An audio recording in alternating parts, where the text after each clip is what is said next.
नागेन्द्रहाराय त्रिलोचनाय भस्मांगरागाय महेश्वराय नित्याय शुद्धाय दिगंबराय तस्मै नकाराय नमः शिवाय। जय महेश, जय श्री राम।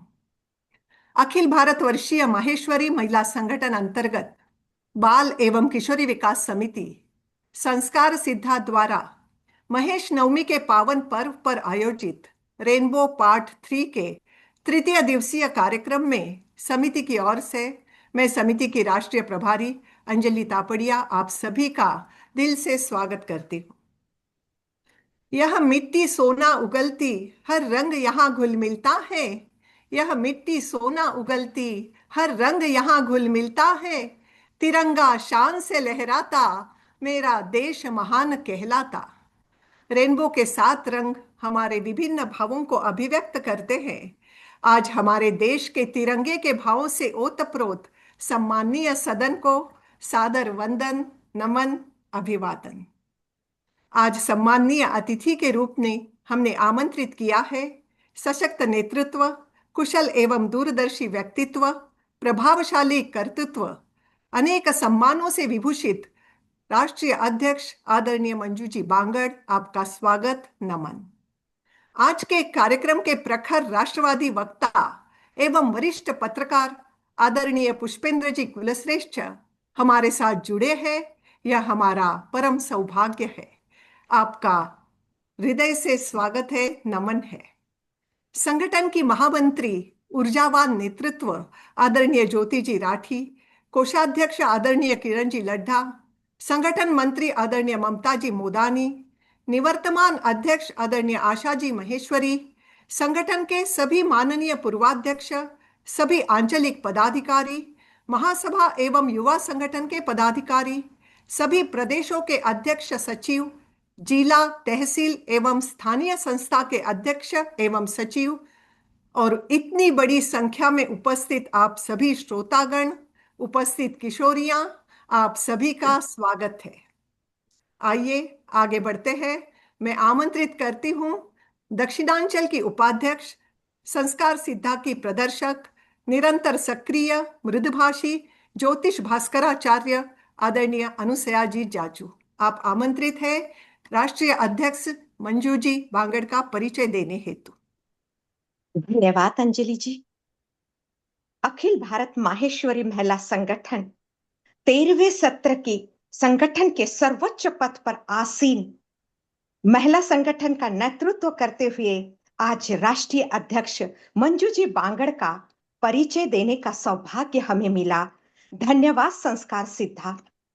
परिचय करने से पहचान होती है, पहचान अपनों से हो जाए तो अपनत्व होता है और अपनत्व से ही व्यक्तिमत्व बन जाता है। ऐसे श्रेष्ठ व्यक्तिमत्व के धनी आदरणीय मंजू जी बांगड़। कोई भी सामूहिक अभियान या प्रयास सफल होता है जब उसके नेतृत्व के अभियान के प्रति पूरे तन मन धन से समय देकर समर्पित हो जाते हैं। समाज सेवा के श्रेष्ठ में कानपुर निवासी आदरणीय मंजू जी बांगड़ एक ऐसे नेतृत्व है जो समाज ही नहीं बल्कि मानवता की सेवा में सदैव अपने कार्यरत रहे हैं। उनका योगदान आप देखिए हर जगह दे रहे हैं। आदरणीय दीदी का मानना है संगठन में शक्ति है, सत्कार्यों में भक्ति है। इसी भाव को ध्यान में रखते हुए इस सत्र के कार्य योजना में भी मर्यादा पुरुषोत्तम की श्री राम जी की से शिक्षाओं के आधार पर ही बनाया है। जीवन तो सभी जीते हैं लेकिन धर्म, ज्ञान, नीति, शिक्षा, गुण प्रभाव से परिपूर्ण जीवन ही वास्तव यथार्थ करता है। इस तरह कहते हुए, इस तरह करते हुए इस सत्र के घोष वाक्य को भी दीदी द्वारा रामायण से संदेश देते हुए शब्द पर ही पर उपकार मन वचन काया जो लोक कल्याण हेतु रखा गया। आदरणीय मंजू दीदी का जन्म दिल्ली में हुआ और विवाह कानपुर निवासी आदरणीय राजेंद्र जी बांगड़ से हुआ। दीदी राष्ट्रीय अध्यक्ष है राष्ट्रीय महामंत्राणी विशिष्ट न्यासी महिला सेवा ट्रस्ट, संरक्षक पूर्व अध्यक्ष मध्य उत्तर प्रदेश माहेश्वरी महिला संगठन के, past district chairman Inner Wheel club के थे, chairman migrant labour school children school के पंखुड़ी नाम की है, वहां पर भी कार्यरत है। चार्टर अध्यक्ष rotary club of Kanpur Vinayak Shri में है, एवं अनेक महिलाओं के सेवा संस्थान को जुड़कर कार्यरत है। उसी तरह दीदी को समय समय पर अनेक पुरस्कार से पुरस्कृत किया गया। सेवा कार्य हेतु मानव संगम द्वारा कानपुर में कानपुर गौरव, समाज नीति द्वारा नारी रत्न पुरस्कार, महिला चेतना पुरस्कार, समाज चेतना पुरस्कार, आदर्श समाज सेविका, सर्वश्रेष्ठ कार्यकर्ता, वैश्य रत्न सम्मान, श्रेष्ठ रत्न, स्वयं सिद्धा सम्मान, समाज रत्न, मातृशक्ति, अनेकों पुरस्कार से सम्मानित आदरणीय दीदी इस ब्रह्म कुमारी माउंट आबू में भी शिव शक्ति लीडर गौरव सम्मान से भी विभूषित हुई है। उसी तरह अपनी राष्ट्रीय महामंत्री के जब अभूतपूर्व उपलब्धि के समय भी संगठन को संगठित कर सामूहिक प्रयासों से कार्यरत रहते हुए 10 वर्ल्ड रिकॉर्ड किए थे। राष्ट्रीय अध्यक्ष के रूप में भी अभी नेतृत्व करते हुए 2 वर्ल्ड रिकॉर्ड हुए हैं। इस तरह 14 वर्ल्ड रिकॉर्ड की कीर्ति स्थापित की है। ऐसे व्यक्तिमत्व के धनी आज प्रमुख अतिथि के रूप में आदरणीय राष्ट्रीय अध्यक्ष मंजू जी बांगड़ को सभी ने स्नेह वंदन करते हुए मार्गदर्शन हेतु आमंत्रित करते हैं। धन्यवाद जोस अनुसुईया जी। थैंक्स। बहुत ही सुंदर शब्दों में जो आपने मुझे परिचय दिया, मानो महिमा मंडित कर दिया। आपको नमन करती हूँ। पुनः आज के कार्यक्रम की संचालिका हमारी राष्ट्र समिति प्रभारी अंजलि जी तापड़िया के सुंदर संचालन के प्रति अपना हार्दिक आभार व्यक्त करती हूँ। शिवत्व भाव से परिपूर्ण मां आदिशक्ति के चरणों में कोटि कोटि प्रणाम करते हुए आप सभी को राष्ट्रीय अध्यक्ष मंजू बांगड़ का सादर जय उमा महेश। चुनौतियां ही जीवन को रोचक बनाती है और उन पर जीत हासिल करना ही जीवन को सफल बनाता है। सूर्यवंश का सूर्य ही जिनकी पहचान है, वह मर्यादा पुरुषोत्तम प्रभु श्री राम हैं।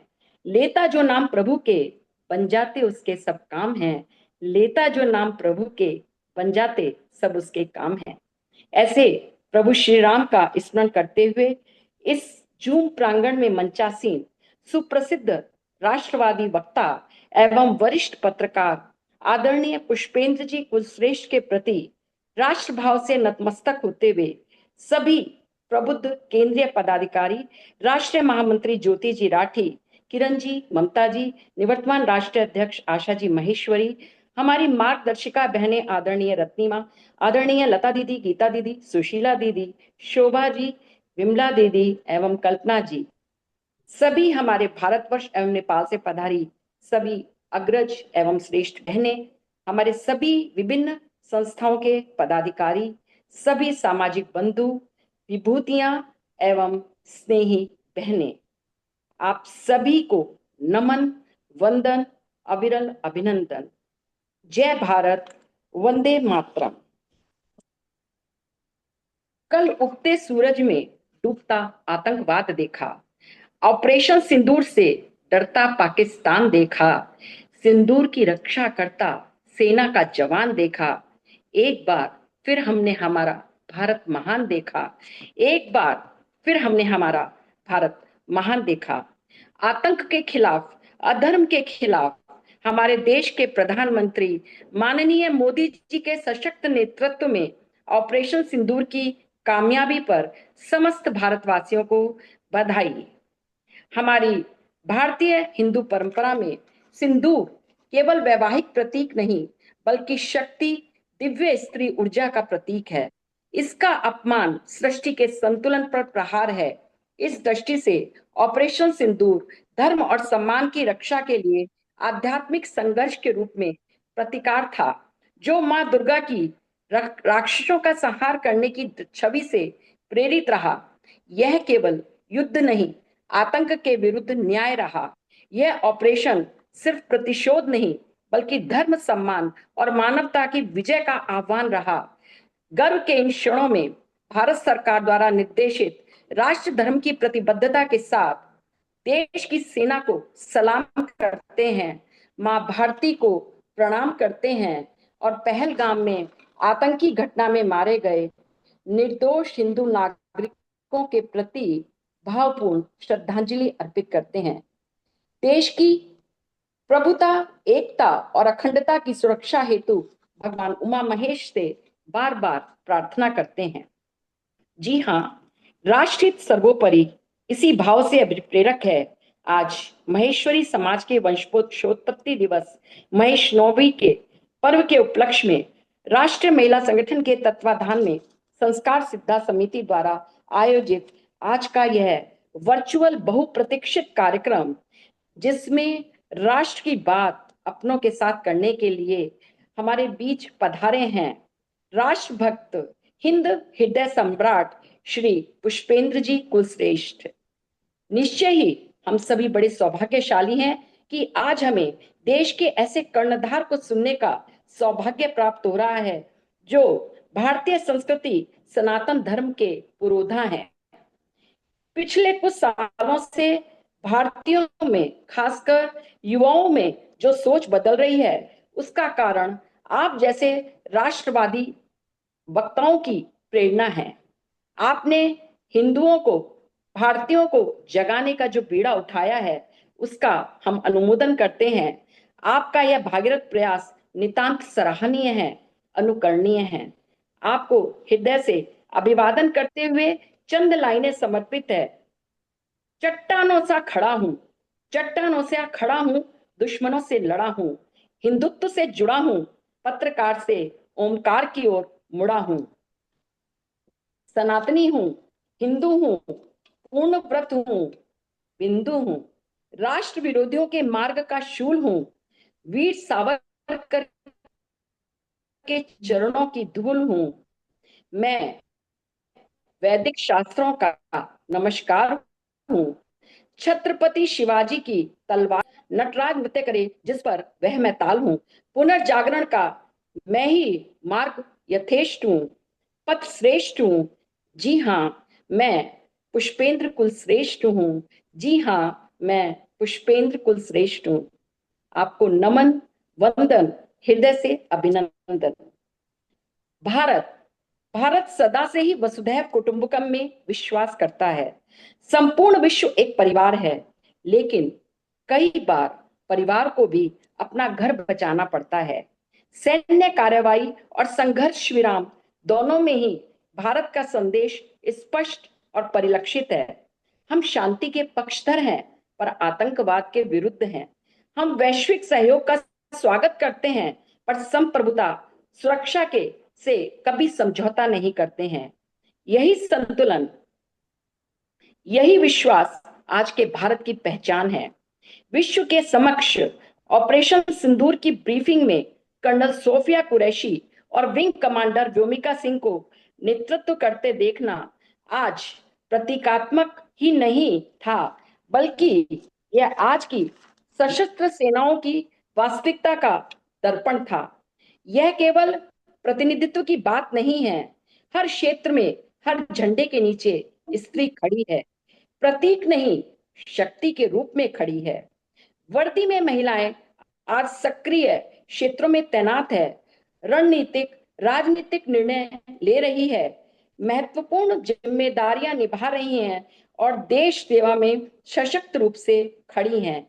यह एक शक्तिशाली संदेश है जो इस बात पर प्रकाश डालता है कि भारत की महिलाएं अब किसी से भी कम नहीं हैं। जल, थल, नभ तीनों सेनाओं में अपने शौर्य का परचम देते हुए अपनी क्षमता का लोहा मनवा रही है, महत्वपूर्ण भूमिका निभा रही है। यह वर्तमान का यथार्थ भी है और बदलते भारत की नई तस्वीर भी है, जिसके लिए भारत की समस्त नारी शक्ति का कोटि कोटि वंदन, हार्दिक अभिनंदन। अंत में आभार व्यक्त करना चाहूंगी हमारी आयोजक समिति एवं टीम को, जिन्होंने मुझे यहाँ अतिथि के रूप में आज आमंत्रित किया। साथ ही बधाई देना चाहूंगी राष्ट्रीय समिति संस्कार सिद्धा, जिसकी राष्ट्रीय प्रभारी अति प्रिय भाषिणी प्रिय अंजलि जी तापड़िया, प्रदर्शक अनसुया जी मालूक, जिनके सुखद संयोजन में यह कार्यक्रम महक रहा है। साथ ही सभी पांचों अंचल के हमारे सह प्रभारी ऐसे श्रीमती हंसा जी चितलांगिया, आभा जी बेली, अनुराधा जी मालपानी, चंचल जी राठी, सुमन जी जादू और ज्योति जी बाहेती, जिनके अथक प्रयासों से आज यह कार्यक्रम सफलतापूर्वक चहक रहा है। आपकी समस्त टीम को मैं मंजुल हृदय से आभार प्रकट करते हुए बहुत बहुत बधाई तथा साधुवाद देती हूँ। पुनः आप सभी का हार्दिक वंदन, अभिनंदन। जय उमा महेश, जय श्री राम। बहुत धन्यवाद। बहुत धन्यवाद आदरणीय मंजू जी। आपके शक्तिशाली संदेश ने बहुत सुंदर शब्दों में हमें बहुत कुछ बताया है। और जो आपने आज के श्रेष्ठ व्यक्तित्व के लिए, कर्णधार के लिए इतनी सुंदर कविता की है, आपका आभार। आपके सारगर्भित एवं ओजस्वी शब्दों ने हम सभी को गहराई से प्रभावित किया है। और आपने जिस स्पष्टता और प्रभावशाली ढंग से आतंकवाद, ऑपरेशन सिंदूर और भी कई बातों पे प्रकाश डाला है आज, और बदलते भारत की नई तस्वीर निश्चित रूप से हम सभी के हृदय में राष्ट्र के प्रति एक नई ऊर्जा और समर्पण भाव जागृत करेगी। आपको बहुत बहुत धन्यवाद और प्रणाम करती हूँ। धन्यवाद अंजलि जी। आइए आगे धन्यवाद। बढ़ते हैं। आज स्वागत है ऐसे व्यक्तित्व का जिनकी वाणी में विद्रोह, विचारों में विवेक और दृष्टिकोण में राष्ट्रभाव है। ऐसे निर्भीक विचारक, राष्ट्रवादी पत्रकार और जागरूक वक्ता आदरणीय पुष्पेंद्र जी कुलश्रेष्ठ, आपको कोटि कोटि नमन। आपका नाम सुनते ही जागरूकता की एक लहर दौड़ जाती है। आपके लेखनी ने सच्चाई को बेबाकी से उभारा है और वाणी ने राष्ट्रवाद की अलख जगाई है। अलीगढ़ में पत्रकारिता एवं राजनीतिक शास्त्र पे शिक्षा प्राप्त की। भारतीय संस्कृति के साथ साथ इस्लाम धर्म एवं कुरान का आपका गाढ़ा अभ्यास है। पत्रकारिता के क्षेत्र में आपका सफर सचमुच अद्भुत है। संडे मेल, सहारा टीवी, जी न्यूज, बीबीसी वर्ल्ड सर्विस से होता हुआ पाकिस्तान के पहले निजी चैनल आज टीवी तक जा पहुंचा, जहां आपने 12 वर्षों तक भारत के संवाददाता के रूप में कार्य किया है, यह विशेष बात है। 2006 से प्रेस क्लब ऑफ इंडिया के 4 वर्षों तक निर्वाचित महासचिव रहे हैं आप, और मीडिया की गरिमा को आपने एक नई ऊंचाई दी है। सनातन संस्कृति, देश, धर्म और समाज से जुड़े ज्वलंत मुद्दों पर आपकी स्पष्ट राय आज भारतवर्ष की युवा पीढ़ी को, पुरुषों को, महिलाओं को नई दिशा देने का कार्य कर रही है। इस्लामिक आतंकवाद, कश्मीर समस्या, सांप्रदायिक विघटन जैसे विषयों पर बिना किसी भय और पक्षपात से राष्ट्रहित की बात रखने वाले, देशभक्ति की भावना से ओतप्रोत विचारों के योद्धा हमारे कर्णधार राष्ट्र के आदरणीय पुष्पेंद्र जी, आपका स्वागत है। आप आमंत्रित हैं। बहुत बहुत धन्यवाद, बहुत बहुत धन्यवाद। मुझे शायद कोई 1000 सभाएं मैंने की होंगी अब तक, लेकिन इस किस्म की बातचीत बहुत कम होती है, और ये जीवन में 2-4 बार की होगी मैंने इस तरीके से। लेकिन इस 1000 सभाओं में मेरा परिचय में कहाँ पैदा हुआ, क्या मैंने किया, लेकिन आज जिस तरीके से आपकी राष्ट्रीय अध्यक्ष श्रीमती मंजू जी बांगड़ जी ने मेरे बारे में जो भी कहा है, वो मुझे ऐसा लगता है कि ये सब कुछ मैंने पहली बार सुना है। इतना मेरे व्यक्तित्व के बारे में, कार के बारे में इतनी तारीफ मैंने पहली बार सुनी है, और उन्होंने जो कुछ कहा है उसके लिए उनका बहुत बहुत धन्यवाद। धन्यवाद भैया। आप सब जानते हैं कि चाहे जयपुर के महेश्वरी हो या मुंबई के तापड़िया हो इस सफर में जितनी भी सभाएं हुई, देश भर में मैं गया, विदेश में भी गया, लेकिन सबसे ज्यादा सभाएं पूरे देश में प्रत्यक्ष और अप्रत्यक्ष रूप से आप ही लोगों ने कराई है। शुरू शुरू में जब मैं अलीगढ़ यूनिवर्सिटी में हम लोग पैदा हुए, वहां रहा मैं, तो मुझे हिंदू क्या है, समाज में हमारे यहाँ ब्राह्मण कौन है, ठाकुर कौन है, ये सब मेरे जीवन का हिस्सा नहीं था, क्योंकि हमारी एक ही परिवार था पूरे अलीगढ़ यूनिवर्सिटी में, जहाँ 25,000 लोग रहते थे। तो हमारी जिंदगी अजान, रोजा, नमाज, इस्लाम, कुरान, ये तमाम सारी चीजों में गुजरा। लेकिन जब मैं बाहर आया तो मैं ऐसा सुनता था, बनिए हैं ये लोग और ये व्यापार करते हैं, पैसा कमाते हैं। तो उतनी ही भर छवि थी, लेकिन दिल्ली में पिछले कोई 20-25 साल से होने के बाद फिर मैंने समझा कि यही वो असली लोग हैं। इसको अलग अलग नामों से लोग पहचानते हैं, लेकिन अगर ये ना होते तो राफेल नहीं आता, ये लोग नहीं होते तो जो कुछ आज आप देख रहे हैं, भारतीय सेना का शौर्य, लेकिन उस सेना के हाथ में जो हथियार है, उस हथियार की कीमत आपके माध्यम से होकर सरकार के पास जाती है। दूसरी बात, इस सफर की जब शुरुआत की थी तो एक ही नियम बनाया था कि विचारधारा किसी की भी क्या हो सकती है वो महत्वपूर्ण नहीं होता। महत्वपूर्ण यह होता है कि आप समाज में सच नहीं बोलते हैं। ज्यादातर हिंदू समाज में लोग सुनी सुनाई बातें बोलते हैं। किसी ने कहा था, उन्होंने कहा था, किसी की किताब में लिखा हुआ था। तो ये जो शब्दों का जो अनर्थ किया है, बहुत सारी समस्याएं कुछ तो हमारे शत्रुओं के कारण हैं, लेकिन मेरा इस 20-22 साल के सफर में मुझे लगता है कि सबसे ज्यादा समस्याएं हमारे अपने समाज में हैं, सनातनी हिंदू समाज में हैं। और एक अजीब सी मुझे बात लगती है कि लोग किसी बात को कहते हैं तो पता नहीं उसको सोचते भी हैं कि नहीं सोचते हैं, कि हमारे मुंह से जो बात निकलने वाली है, इस शब्द का क्या अर्थ है, क्या अर्थ नहीं है।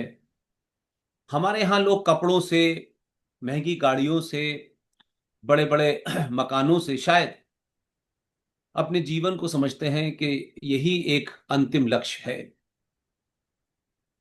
और अगर कोई आपसे कहे कि आज आपका शर्ट बहुत सस्ती सी आपने पहनी है, या कोई ब्रांडेड गाड़ी नहीं है, अगर ये कोई टोक भी दे या थोड़ा अपनी नजरों में आपको एहसास करा दे, तो हम पूरे दिन, हमको बड़ा खराब लगता है।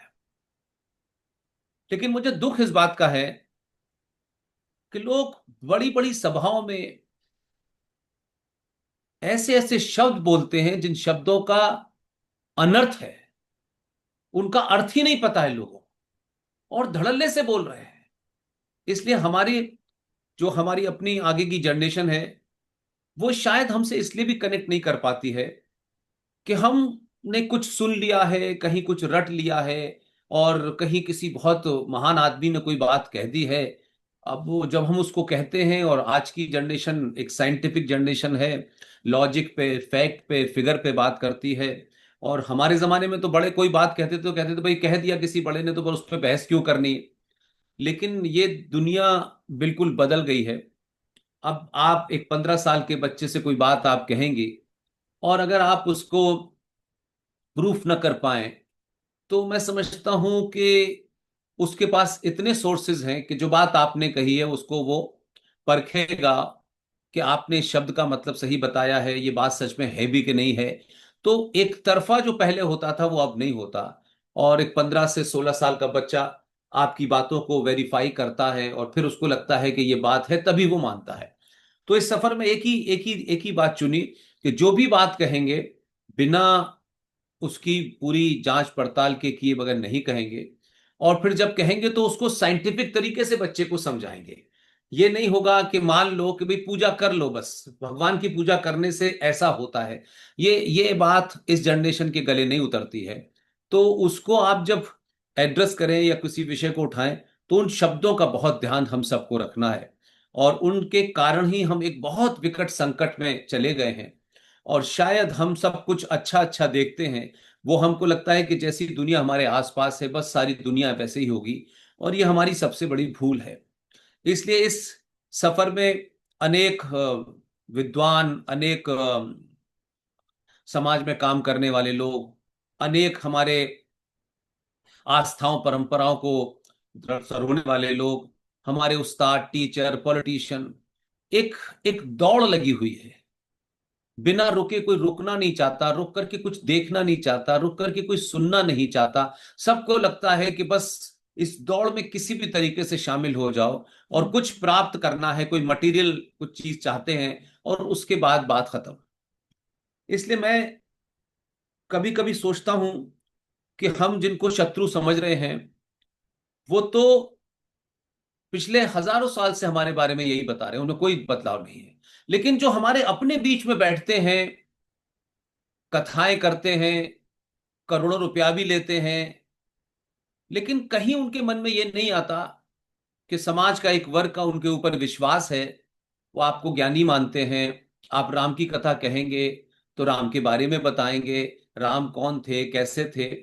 लेकिन मैंने ये देखा कि हमारा जो जितने भी इंस्टीट्यूशन है, चाहे पॉलिटिकल इंस्टीट्यूशन हो, सोशल इंस्टीट्यूशन हो, एक जितने भी इंस्टीट्यूशन है, सबके अंदर कुछ कुछ प्राप्त किसी तरीके से हो जाए, एन कैन प्रकरण से हो जाए और हम उस जगह चले जाएं, फिर उसके बाद में सब बराबर है।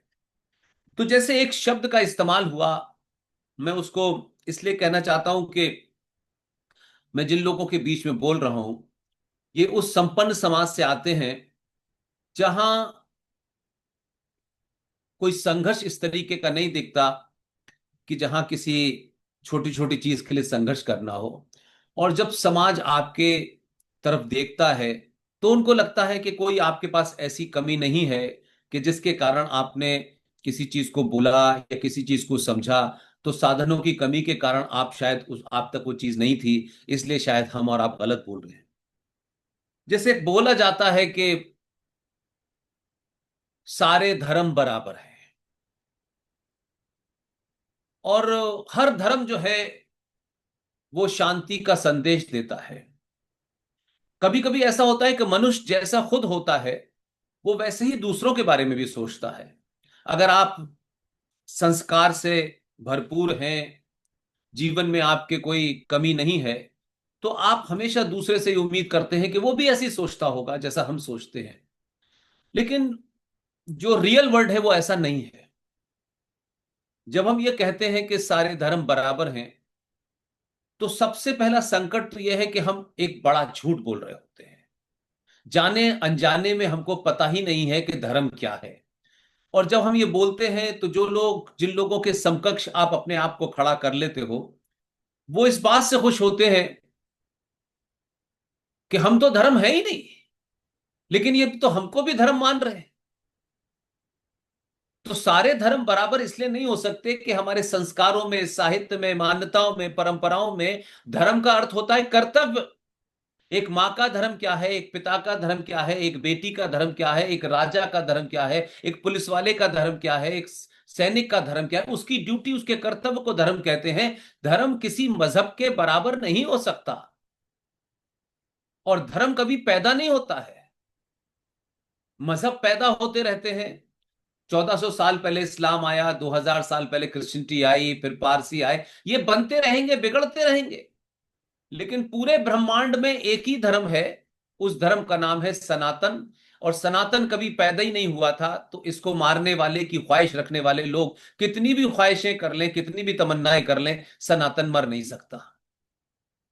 इसलिए मैं ये मानता हूं कि आज भी हम कुछ कुछ चीजों को जब देखते हैं, जैसे हम हमारे यहां भगवान कृष्ण हैं, तो जब भी भगवान कृष्ण का मैं रूप देखता हूं, अब आप सब जानते हैं कि मैं तो बचपन में एक ऐसी जगह पैदा हुआ, वहां पढ़ा जहां कुरान भी पढ़ना था, जहां अजान भी थी, तमाम सारी चीजें थी जीवन की। तो कभी कभी कुछ चीजें आपको जीवन में किस लिए सीखने को मिलती हैं, और फिर बड़े होकर के पता चलता है कि अगर आपने ये सीख चीजें थी तो शायद आप उसको बेहतर तरीके से बता सकते हैं, क्योंकि सुनी सुनाई बातों से उतना बेहतर नहीं बता सकते। इसलिए मैं ये मानता हूं कि जैसे इस सृष्टि की संरचना जो है 5 तत्वों पे हुई है, और वो 5 तत्व हैं, आप सब जानते हैं। अग्नि है, वायु है, जल है, थल है, आकाश है। यही 5 तत्व मनुष्य के अंदर होते हैं। और जब इन 5 तत्वों का सिस्टम गड़बड़ाता है, उसी समय हमारी मृत्यु हो जाती है। उन 5 तत्वों को मानने वाले सनातनी कहलाते हैं। और सनातन जो है शुद्ध रूप से साइंस है। जब ये शब्द साइंस नहीं था तब भी सनातन था। लेकिन हमारे ऋषि मुनि हजारों हजारों साल पहले, जब लोग शायद मकान में नहीं रहते होंगे, कैसे रहते थे वो सारी अलग बातें हैं, लेकिन हमारा ऋषि मुनि कितना दूरदृष्टि वाला था। और उसको शायद ये अंदाजा नहीं था कि एक समय ऐसा आएगा कि उन्होंने जो जो बातें कही हैं और उसको लोग नहीं समझ पा रहे हैं, उसको वो कैसे समझाए। तो आप सोचिए कि हमारे ऋषि मुनि ने हजारों हजारों साल पहले षष्ठी में आए, जब लोगों से उनसे कहा कि सुबह सुबह उठ करके सूरज को जल देना चाहिए। और यह भी बात ध्यान रखिएगा कि आज पीतल है, लोहा है, तमाम सारी चीजें हैं, उस जमाने भी कॉपर था। और यह बात कभी कभी ध्यान से सोचिएगा कि क्या ऐसी बात है कि हर मंदिर के अंदर हमें पंडित जी का लोटा कॉपर का ही क्यों मिलता है, लोहे का, तांब, और हमें पीतल का क्यों नहीं मिलता। तो कॉपर के बर्तन में जो पानी आप रखते हैं, अब क्योंकि बड़े बड़े हीरो हीरोइन विज्ञापन करने लगे, तो अब वो बता रहे हैं कि एक्वागार्ड इसलिए उसमें की हुई है, और कॉपर के अंदर पानी रखने से पानी की अशुद्धियां समाप्त हो जाती हैं। तो हमारे ऋषि मुनि ने हमको बहुत पहले बताया था कि सुबह उठ के सूरज पे जल चढ़ाना चाहिए।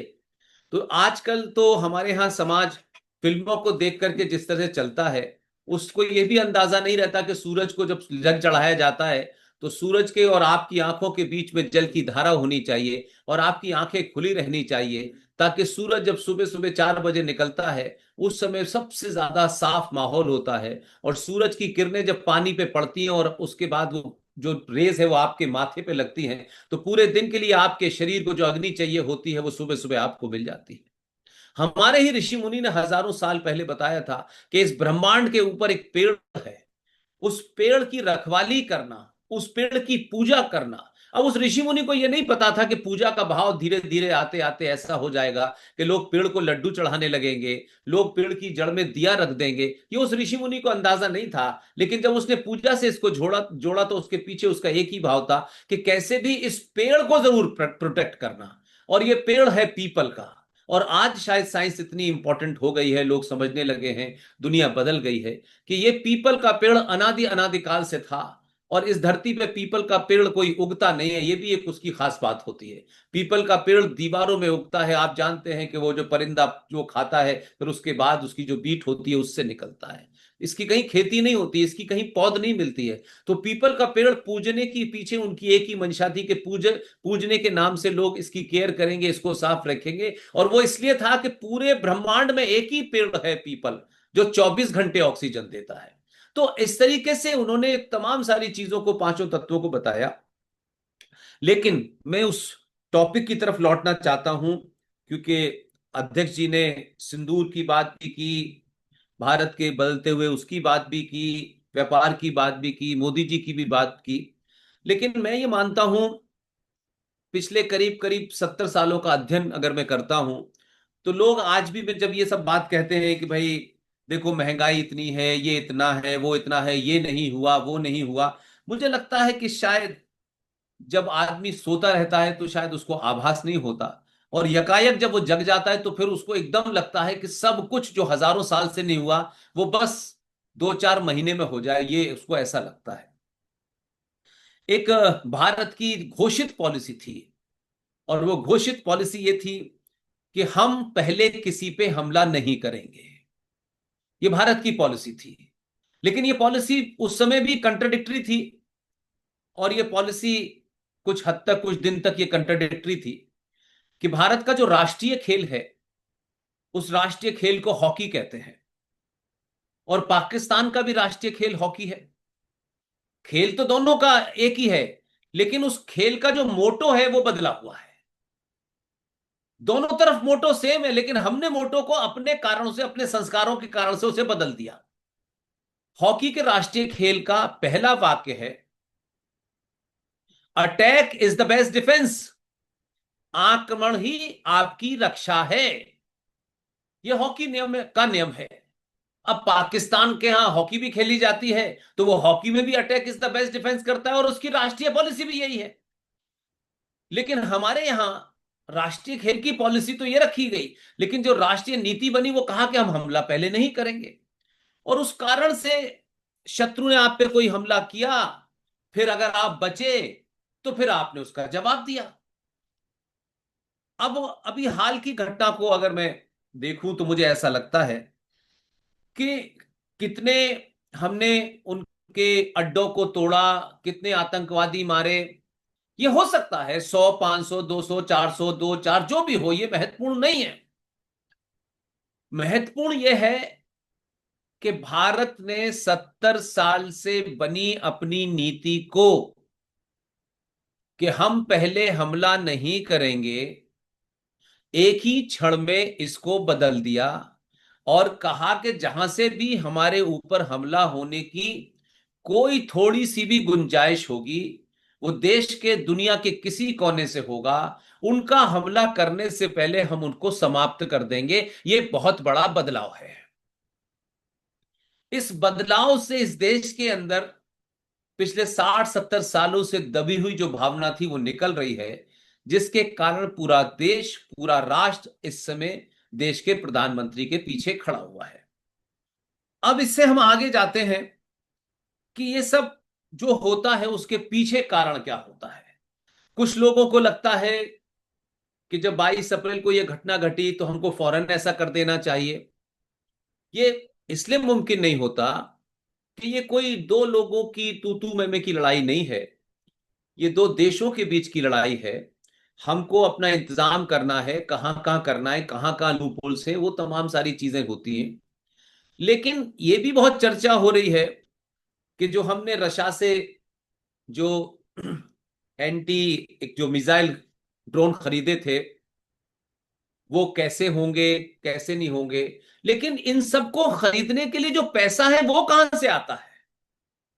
लोग समझते हैं कि सारा पैसा सबको फ्री बांट दो, इसको फ्री दे दो, उसको फ्री दे दो, ये ऐसा हो गया। लेकिन देश की रक्षा के लिए सेनाओं के पास अगर अत्याधुनिक दुनिया के अंदर बेस्ट हथियार नहीं होंगे, तो आपका भाव कितना भी राष्ट्रवादी हो, आप कितने भी राष्ट्रवादी हो, आप कितने भी किसी चीज से मजबूत हो, लेकिन अगर आपकी इकोनॉमी मजबूत नहीं होगी, इकोनॉमी के पास सरप्लस पैसा नहीं होगा कि दुनिया के आधुनिक चीजें आपके पास हो, ताकि शत्रु जब कुछ आपके साथ करे तो उसको आप ऐसा सबक सिखाएं कि कम से कम 50 साल शत्रु अपनी गर्दन ना उठा सके।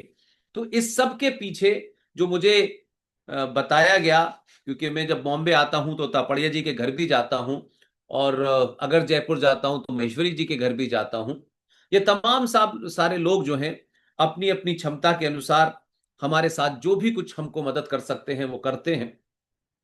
लेकिन मेरा अभी भी मानना यह है कि आज भी जो संकट है सबसे बड़ा, वो पाकिस्तान नहीं है। पाकिस्तान तो एक छोटा सा देश है जिसकी 24 करोड़ पॉपुलेशन है, 4 राज्य हैं, जिसमें 3 राज्य, 3 सभ्यताएं वहां विद्रोह कर रही हैं। लेकिन भारत के बारे में सोचिए कि आज भारत संवैधानिक तौर पर, संवैधानिक दृष्टिकोण से भारत की संसद में, भारत के समाज ने, भारत के नेताओं ने इन 70 सालों में भारत के सनातनी हिंदू को 8वें दर्जे का नागरिक बना दिया है। अब हम सब लोग इन चीजों पे चर्चा शायद नहीं करते, या हम शायद नहीं भी जानते। तो मुझे लगता है क्योंकि आप लोग एक एक दूसरे काम में व्यस्त हैं, तो मैं फिर कहूंगा कि वो आप इतना बड़ा काम करते हैं कि जिससे सरकारें चलती हैं। इसलिए हो सकता है कि शायद वो आपकी दृष्टि वहां ना जाती हो, या वो आपके संज्ञान में ना हो, लेकिन हम जैसे लोगों की दृष्टि में यही वो चीजें जाती हैं, क्योंकि हमारे पास तो कोई और चीज है नहीं। इसलिए हम सोचते हैं कि जो आपका काम है वो आप जितनी तन्मयता से कर रहे हैं, जितनी ईमानदारी से कर रहे हैं, जितने कमिटमेंट के साथ कर रहे हैं, अब हम ये सोचें कि आपको ये भी पता हो, आपको ये भी आप करें, तो ये मैं समझता हूं कि ठीक नहीं है। लेकिन भारत के संविधान ने, संसद में बैठे हुए हमारे नेताओं ने, वो पक्ष में रहे हो विपक्ष में रहे हो, कभी उन्होंने इन चीजों को नहीं देखा। क्योंकि सरकारें आती हैं, सरकारें अपना काम करती हैं, 5 साल पूरे हुए, कुछ अच्छा किया, कुछ खराब हुआ, कुछ आगा हुआ, कुछ ये मिला वो मिला, कुछ ये ऐसे करके चलती रहती थी। लेकिन आज संचार क्रांति के माध्यम से दुनिया में जो भी जहां बैठा होगा, आज आपके इस प्रोग्राम को सुन भी रहा होगा, तो उसको कई सारी ऐसी चीजें पता चलेंगी जो उसने कभी सोची नहीं थी। इसलिए जब जब भारत के बारे में बात होती है तो हम बात करते हैं कि ये हमारी सबसे पुरानी सभ्यता है। ठीक है, हम मानते हैं सबसे पुरानी सभ्यता है, लेकिन सबसे पुरानी सभ्यता के जो साइंटिफिक मूल्य थे उसको हमने छोड़ दिया, वो हमारे से हट गया है। और हम मंदिरों को भी ये समझने लगे हैं कि मंदिर हमारी अनंत इच्छाओं की पूर्ति के लिए बना है। मंदिर हमारी इच्छा पूर्ति के लिए नहीं है। हर मंदिर के पीछे एक साइंस है।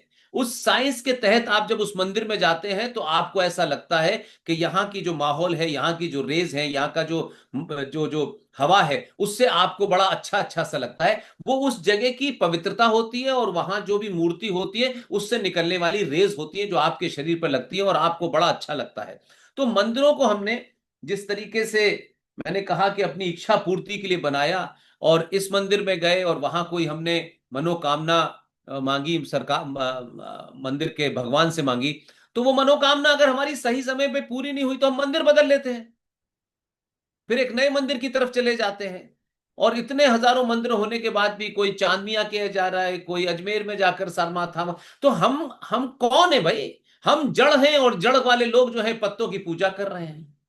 तो ये एक सबसे बड़ा संकट ये है कि हम बिना जाने किन्हीं चीजों को कर रहे हैं, हमको पता ही नहीं है, सब कर रहे हैं इसलिए हम भी ऐसा कर रहे हैं। मैं समझता हूं कि इसकी ओर हमें ध्यान इसलिए देना चाहिए कि देखिए, एक बड़ा मैं फर्क क्रिएट करता हूं, और मैं उसको दूसरे तरीके से डिवाइड करके देखता हूं। क्योंकि हमारे यहाँ देश की बारे में बहुत बात होती है, हमारा देश ऐसा है, हमारे देश ने तरक्की कर ली, हमारी जीडीपी ये हो गई, सड़कें बन गई, फ्लाईओवर बन गई, ये तमाम सारी चीजें चलेंगी। ये एक देश की जरूरी चीजें होती हैं। जो सड़क टूटी है वो उसको नई बनना ही बनना है, सड़क को चौड़ी होना ही होना है। तो ये सब तो आप होते रह कर सकते हैं। और देश का सारा काम सरकार करती है, सरकार के अधीन आने वाले अलग अलग डिपार्टमेंट करते हैं। यानी देश को जो भी चलाता है वो तनख्वाह लेता है, चाहे वो प्रधानमंत्री हो, चाहे वो पार्लियामेंट हो, चाहे विधानसभा हो, चाहे सेना हो, चाहे पुलिस हो, चाहे जुडिशरी हो, चाहे टीचर हो, सब जितने भी अंग देश के लिए काम करते हैं सब तनख्वाह पे काम करते हैं। और यह भी ध्यान रखिए कि देश चलाने का जो भी ग्रंथ है, जिसे आप संविधान कहते हैं, वो समय समय पर बदल जाता है। कभी उसमें कोई एक अमेंडमेंट होता है, फिर दूसरा अमेंडमेंट होता है, फिर तीसरा अमेंडमेंट होता है, और वो बदलता रहता है। लेकिन राष्ट्र क्या है? हम जब राष्ट्र की बात करते हैं तो थोड़ा सा कहीं कंफ्यूज हो जाते हैं। राष्ट्र जो है, भारत का संविधान नहीं चला सकता, संसद नहीं चला सकती, पुलिस नहीं चला सकती, सेना नहीं चला सकती, यूजीसी नहीं चला सकती। राष्ट्र होता है, राष्ट्र चलता है मेरी आस्थाओं से, परंपराओं से, मान्यताओं से, सरोकारों से। इसलिए हम दो चीजों में अगर इसको भागें कि हमारे घर में जो पुरुष है वो क्या है? वो देश है। और जो मां है वो राष्ट्र है। मां तनख्वाह नहीं लेती, मां किसी काम करने का मेहनताना नहीं लेती। मां को संस्कारों से, मान्यताओं से, परंपराओं से, उससे उसको घर चलाना होता है। मां के सामने कोई छोटा बड़ा नहीं होता। मां किसी से सुखी और दुखी नहीं हो सकती है। इसलिए मां को घर के क्या संस्कार हैं, हमारी क्या पूजा पद्धति है, हमारे हजारों साल पहले क्या होता था, अब क्या होता है, ये मां का काम है। पिता का है काम, घर से बाहर निकलते ही उसको देश के जितने भी नियम है वो मानने होंगे, वो अच्छे हो बुरे हो उसको मानने पड़ेंगे, वो चाहता हो तब भी, न चाहता हो तब भी। और उसी को वो ये जानते हुए कि ये गलत हो रहा है, फिर भी उसकी मजबूरी ये है कि वो उसी विधान से चलना है उसको, क्योंकि वो सरकार ने बनाया हुआ है। इसलिए कानून जो भी सरकार बनाती है, वो हमारे न्यायाधीश बनाते हैं, आपको नहीं समझ में आते, आपके खिलाफ है, कई कानून आपके खिलाफ है, लेकिन आप उसके लिए लड़ सकते हैं, वो आपके हाथ में नहीं है। लेकिन घर के अंदर, राष्ट्र के अंदर जितनी चीजें आती हैं, उसका कानून मां के पास है। मां तय करेगी क्या संस्कार कब देना है, कैसे देना है, पूजा का विधि विधान क्या है, कब होगी पूजा, कैसे होगी पूजा, किस तरह होगी पूजा, उसमें पिता का योगदान नहीं है। इसलिए मां अपने बच्चों से जब बात करती है तो वो संस्कार ट्रांसफर करती है। पिता जब अपने बच्चों से बात करता है तो जीवन में, देश में आगे बढ़ने के लिए क्या क्या करना है वो ज्ञान दे सकता है। तो दोनों का रोल बिल्कुल अलग अलग है। इसलिए हम जब एक एक बहुत बड़ा, जिसे कह सकते हैं कि हमारे यहां एक पाखंड है, चल रहा है। अब हमारे यहां मतलब पाखंडियों की गिनती ज्यादा है, तो इसलिए वो पाखंड चल रहा है। अब मैं सिंपल सा, मैं कोई बहुत ऐसी बात नहीं कहता जो बड़ी देर सुनने में कोई अजीब सी लगे। अब बताइए मुझे कि 1947 में एक देश बना था, उस देश का नाम है इंडिया। तो क्या 1947 से पहले भारत नहीं था क्या? भारत अनादि अनादिकाल से था, और अनादि अनादिकाल से भारत था। तो भाई भारत 1947 में नहीं पैदा हुआ था, अंग्रेज यहां से गए थे। हाँ, संविधान नया बना, कुछ कानून नए बने, कुछ पुलिस नई आई, कुछ चीजें तो बदली।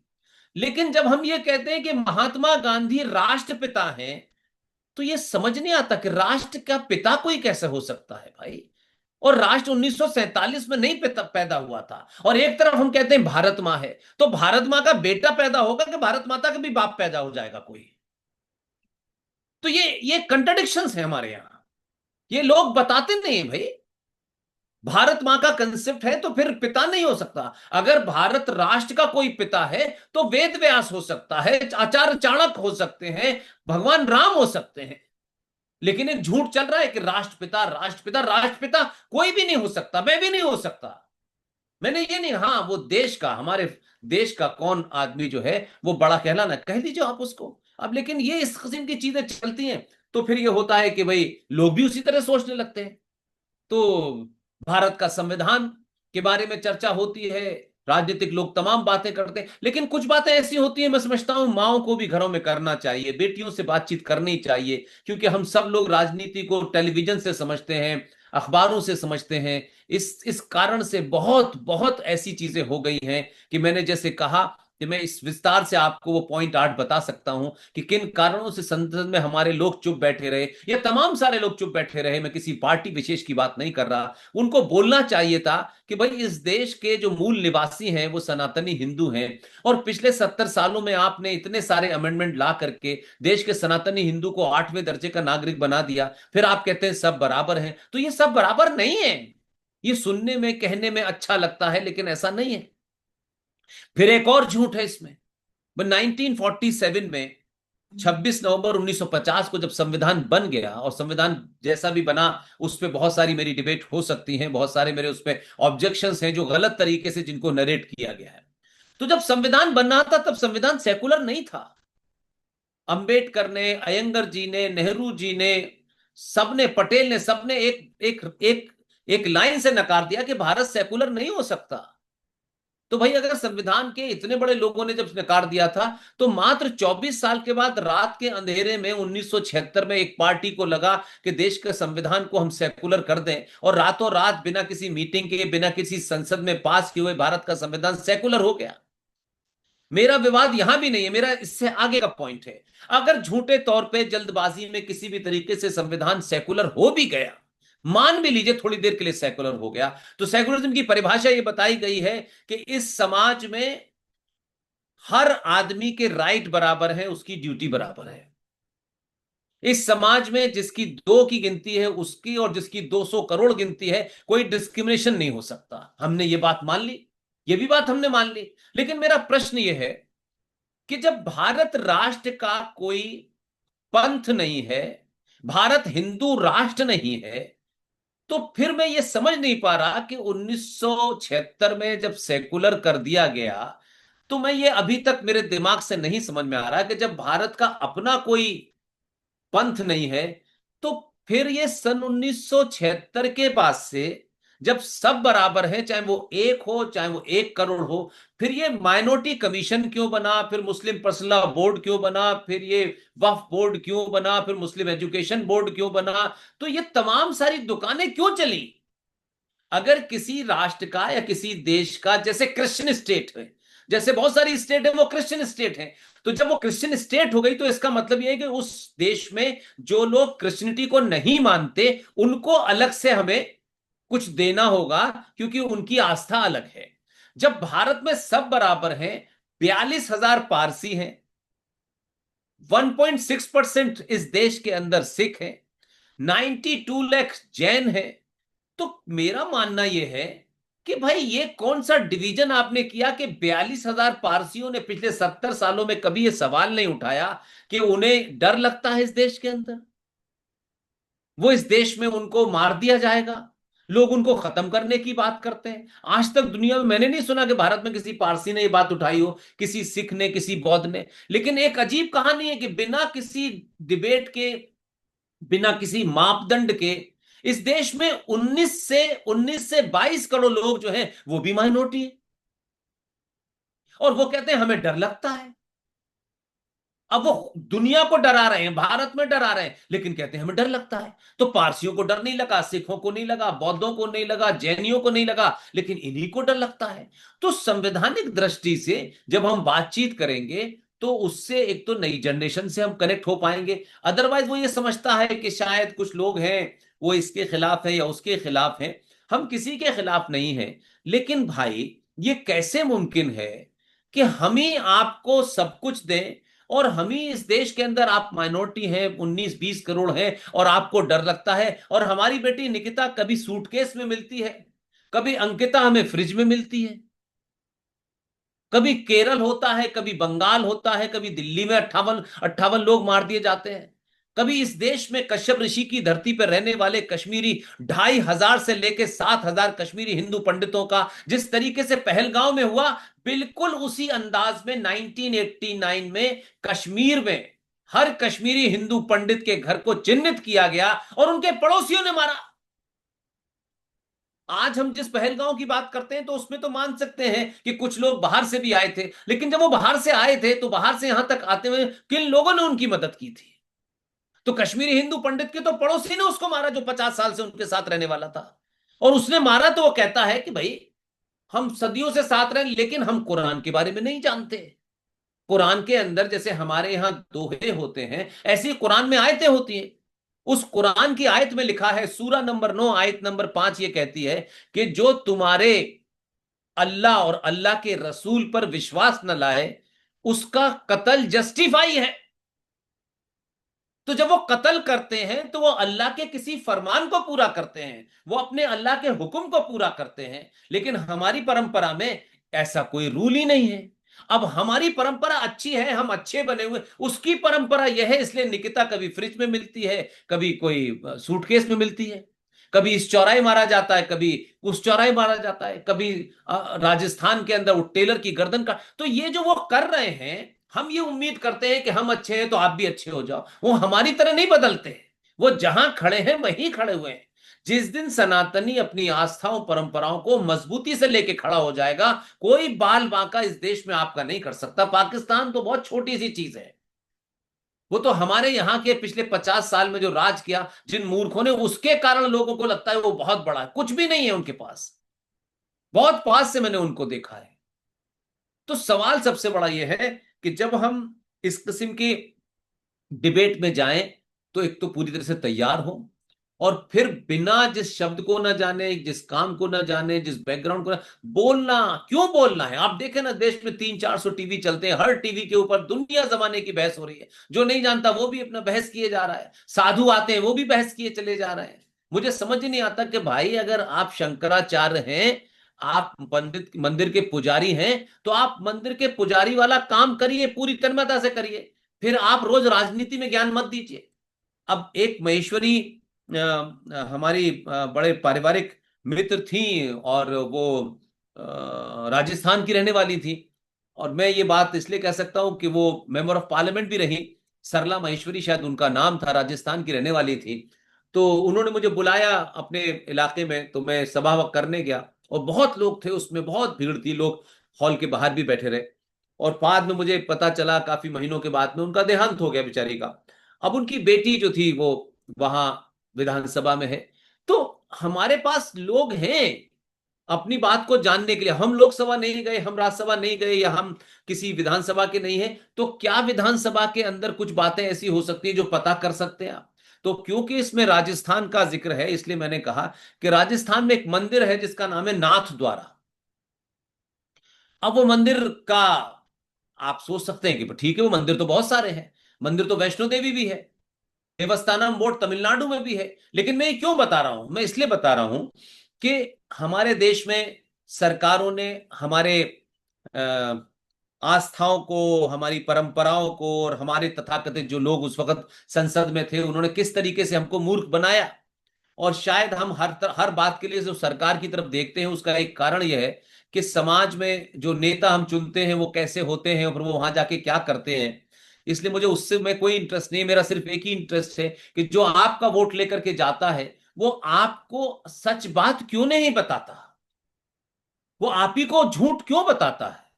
वोट लेते वक्त होगा, और आप तो उस समाज के लोग हैं कि हजारों लाखों करोड़ों का आप चंदा भी देते होंगे लोगों को, जो लोग आपके समाज से लड़ते हैं, दूसरे समाज से लड़ते हैं। लेकिन मुझे इस बात का दुख है कि भाई, कम से कम संसद में तुम गए हो, तो संसद में सनातनी सभ्यता को, हमारी मान्यताओं को, हमारे वजूद को, हमारे अस्तित्व को समाप्त करने वाले जब कानून बन रहे थे, तो तुम ना संसद में बोले, ना संसद के बाहर बोले। तुम एक बार जीते, फिर दोबारा जीते, फिर तिबारा जीते, लेकिन तुमने वो काम तो किया नहीं जिससे हमको समाप्त करने के कानून बने। जैसे एक कानून है, अब ये सुनने में बहुत अच्छा वो नहीं लगता होगा, लेकिन क्योंकि मेरे लिए ये बड़ी चीज है, मैं उसको क्योंकि मेरा सारा डिस्कोर्स जो है बातचीत का, वो राजनीतिक नहीं होता। मैं राजनीति से ज्यादा सिविलाइजेशन, संस्कृति के ऊपर ज्यादा ध्यान देता हूं। अगर संस्कृति बचेगी तब सब कुछ बचेगा। संस्कृति नहीं बचेगी तो आज भी तो भारत आपका है, लेकिन संस्कृति नहीं बच रही ना। कोई बम लगा रहा है, कोई मंदिर में उड़ा रहा है, कोई पूजा स्थलों पे आपके पूजा करने पे मार रहा है, कोई जुलूस को मार रहा है। तो आपकी आस्थाओं को तो चुनौती आज से नहीं, पहले से दी जा रही थी, अब ज्यादा दी जा रही है। तो हम उस तरफ ध्यान ही नहीं दे रहे हैं। तो मेरा कहना है कि जैसे मैं, क्योंकि ये बात आप लोगों के सामने मैं कई बार मैंने रखी भी है। तापड़िया जी ने जो हमारे वहां हैं मुंबई में, उन्होंने भी कई प्रोग्राम कराए। इधर यहाँ ज्योति महेश्वरी जी ने कराए। तो मैं उन लोगों से इसलिए कहता था कि देखिए, आपका आपको जानना ज्यादा जरूरी है। अगर कोई बेचारा नौकरी करता है 4-5-10 हज़ार रुपए की, अगर उसे ये बात न पता हो तो शायद इतना अनर्थ नहीं होगा। जो लोग संपन्न लोग हैं, जो इस देश की सरकार को चलाने के लिए पैसा देते हैं, जो बजट बनते हैं, उस बजट में आप जैसे लोगों का सबसे बड़ा कंट्रीब्यूशन होता है। अगर आप इस बात को जान जाएंगे, तो आपके लोग संसद जाएं न जाएं, लेकिन आपकी ताकत यह है कि कान तक ये बात पहुंचे कि भाई हमें ये बताएं, जब भारत सेकुलर है, सब बराबर है, तो भाई मजारों पे चढ़ने वाला पैसा, गुरुद्वारों पे चढ़ने वाला पैसा, चर्चों पे चढ़ने वाला पैसा, इसको सरकार टच नहीं करती है। लेकिन भारत के सनातनी हिंदू मंदिरों पर जो पैसा चढ़ता है, उसका अप्रोक्सीमेट पैसा जो पूरे देश में चढ़ता है, जैसे देवस्थानम बोर्ड है, उसमें 83 करोड़ रुपया सालाना आता है। और जब विधानसभा में इस सवाल पूछा गया कि 83 करोड़ इस पैसे का सरकार क्या करती है, तो गहलोत सरकार ने रिटन रिप्लाई में यह कहा कि हम इस पैसे को मंदिर के ऊपर नहीं खर्च करते, ना ही किसी सामाजिक, ये सारे काम सेकुलर कामों पे खर्च किए जाते हैं, सड़कें बनवाई जाती हैं, टॉयलेट बनवाई जाती हैं, लेकिन सनातनी हिंदुओं के मंदिर, सनातनी हिंदू बच्चों के लिए उसमें कोई लेना देना नहीं। ऐसे ही वैष्णो देवी मंदिर है, जहां 530 करोड़ रुपया सालाना आता है, एक भी पैसा मंदिर पे नहीं लगता है। वहां का जो मंदिर है, उसमें जो सरकार है, वहां से जो लोग काम करते हैं, उसमें से 125 लोगों में से कोई 40 से 50 तो मुसलमान मंदिर में काम करते हैं, जो तनख्वाह लेते हैं। उनको काम से मतलब है, उनको पैसा मिल रहा है। और किस दिन भाईजान का दिल करेगा, भाईजान क्या करेंगे, किसी को पता नहीं है। देवस्थानम बोर्ड तमिलनाडु में है, उसमें 1300 करोड़ रुपया सालाना आता है। ऐसे ही कुल मिला के सारे मंदिरों को अगर हम देखें तो कोई 5 लाख करोड़ से लेके 10 लाख करोड़ के बीच में पैसा आता है। अब अगर मैं इस लड़ाई को ये लड़ूं कि हमारे समाज में कोई पीछे रह गया है या हमारे समाज से कोई दूसरा भी है, चाहे उसको चाहे आप हरिजन के नाम से जाने या किसी के नाम से जाने, आज भी ब्राह्मणों में गरीबी बहुत है, आज भी हमारे वैश्यों में गरीबी बहुत है, तो मैं ये मानता हूं कि अगर कोई ईमानदार कोशिश होती और समाज के 10 या 15 प्रबुद्ध लोग होते और वो कहते भाई हम एक बोर्ड बना देते हैं जो देश में अच्छे लोग हैं, और ये जो पैसा मंदिरों पे चढ़ता है, मंदिरों का जो खर्चा होता है, जो पुजारी को तनख्वाह देनी है, जो उसके उतना पैसा देने के बाद सारा पैसा देश में एक ट्रस्ट बनता और उसमें हर समाज के हर वर्ग के लोग उसमें होते, और वो सिर्फ ये तय करते कि पूरे देश में ऐसे कहां कहां परिवार हैं जहां उनकी बेटियां, जहां उनके बेटे, चाहे वो यादव हो, चाहे वो ठाकुर हो, चाहे वो बनिया हो, कोई हो, उससे कोई मतलब नहीं है, जो भी सनातनी है उनके बेटा बेटी अगर किसी कारण से नहीं पढ़ पा रहे हैं, फीस के कारण नहीं पढ़ पा रहे हैं, गरीबी के कारण, तो मैं ये मानता हूं, जो मेरा अपना अप्रोक्सीमेट इसके बारे में कहना है कि जितना पैसा, ऐसे मान लीजिए कि आपको 5 से 10 लाख करोड़ रुपया हर साल without investing a single penny मिलता है, उसका इंटरेस्ट और हर साल इतना ही पैसा, इतना पैसा आपके पास होता कि पूरे देश में कोई ब्राह्मण, कोई दलित, कोई बनिया, कोई ठाकुर, किसी का बेटा भी सड़क पे भीख मांगने के लिए नहीं निकलता, किसी भी जाति का लड़का नौकरी के लिए दर दर बेरोजगार नहीं घूमता। तो ये एक बड़ा बड़ा काम हो सकता था। इस मुद्दे को हम उठा रहे हैं लगातार, हम ये किसी से नहीं कह रहे कि भाई आप, हम ये कह रहे हैं जब सब बराबर है तो भाई हम भी बराबर हैं, हमारी गिनती ज्यादा, इसका मतलब ये है कि आप हमारे हमसे पैसा लें, हमारे मंदिरों का भी पैसा ले लें, हमसे टैक्स भी ले लें, और यहां लोग टैक्स भी नहीं भरते। जिस देश में 5 करोड़ लोग इलीगल रहते हो, उस देश का क्या हाल होने वाला है? आप कितने मकान बनाएंगे, कितनी सड़कें बनाएंगे, कितनी मेट्रो चलाएंगे, और कितने फ्लाईओवर बनेंगे भाई? एक जनसंख्या होती है जो क्वालिटी जनसंख्या होती है, एक लाइबिलिटी वाली जनसंख्या। इस देश में लाइबिलिटी वाली जनसंख्या बढ़ रही है, रोज बढ़ रही है। ये जो सड़कों पे मार काट मची हुई है, उसके पीछे ही कारण ये है कि कुछ लोगों को मारने के बाद ही उनका पेट भरेगा, क्योंकि वो सड़क पे 5 करोड़ लोग, सुप्रीम कोर्ट कहती है कि भारत में इलीगल रह रहे हैं। 5 करोड़ लोग। 5 करोड़ का मतलब यह है कि मैं उसको आसान तरीके से आज की जनरेशन को समझाने के लिए बोलता हूं। ऑस्ट्रेलिया की जो धरती है, जो भूमि है, वो भारत से डबल है almost. Land area of Australia is almost double two the India. लेकिन ऑस्ट्रेलिया की टोटल पॉपुलेशन है 2 करोड़ 25 लाख। अब आप सोचिए कि भारत भूमि पे 2 ऑस्ट्रेलिया बसे हुए हैं यहां पर, और किसी को फर्क नहीं पड़ता, कोई पूछने वाला नहीं है। और हमने ये सोच लिया कि सारा काम सरकार करेगी, पुलिस वाला करेगा। जब तक समाज चेतन नहीं होगा, वो ये नहीं पूछेगा ये मेरे घर के पास में ये आदमी ने यहां प्रेस की दुकान खोली, ये कहां से आया, कौन है, वेरीफाई किया नहीं किया। हम सोचते हैं सब काम पुलिस का है, पुलिस के लोग भी तो हमारे समाज में से जाते हैं ना। तो हम अगर अवेयर होंगे तो आधे से ज्यादा चीजें हमारी ठीक हो जाएंगी। लेकिन हम समझते हैं कि हमारे पास अपना एक घर है, 5 नौकर हैं, हम ठीक ही हैं, खत्म किस्सा। लेकिन धीरे धीरे यही कश्मीरियों के साथ हुआ। उन बेचारों ने कभी सोचा नहीं था, वही सोचते थे कि सभी ठीक चल रहा है, और उन्हीं पड़ोसियों ने उनका गला काटा। एक बेटी थी गिरजा टिक्कू, जिसको आप सब जानते हो, उसके साथ क्या हुआ? उसके अपने ही दोस्तों ने, जिन्होंने बुलाया, डिनर किया, फिर उसने बारी बारी से सबने रेप किया, और फिर 18 टुकड़े उसके आरा मशीन पे काट के डाल दिए गए। तो ये कोई ऐसा नहीं है कि कहीं दुनिया यहीं का है। इसलिए मैं बार बार सबसे कहता हूं, खासतौर से माओ से कहता हूं, कि आपके घर में बेटी है, 12 13 14 साल की बेटी है, आप उससे इंटरेक्शन करिए। समाज के अंदर जो बुराई अच्छाइयां हैं उनके बारे में बात कीजिए, और उसको बुराई को लड़ने के लिए उसको समझाइए कि बुराई से ऐसे लड़ा जाता है। पागल कुत्ते के सामने भजन करने से कुत्ता नहीं भागता है, पागल कुत्ते के सर में गोली मारी जाए तभी आप बच सकती है। तो ये छोटी छोटी छोटी छोटी चीजें हैं।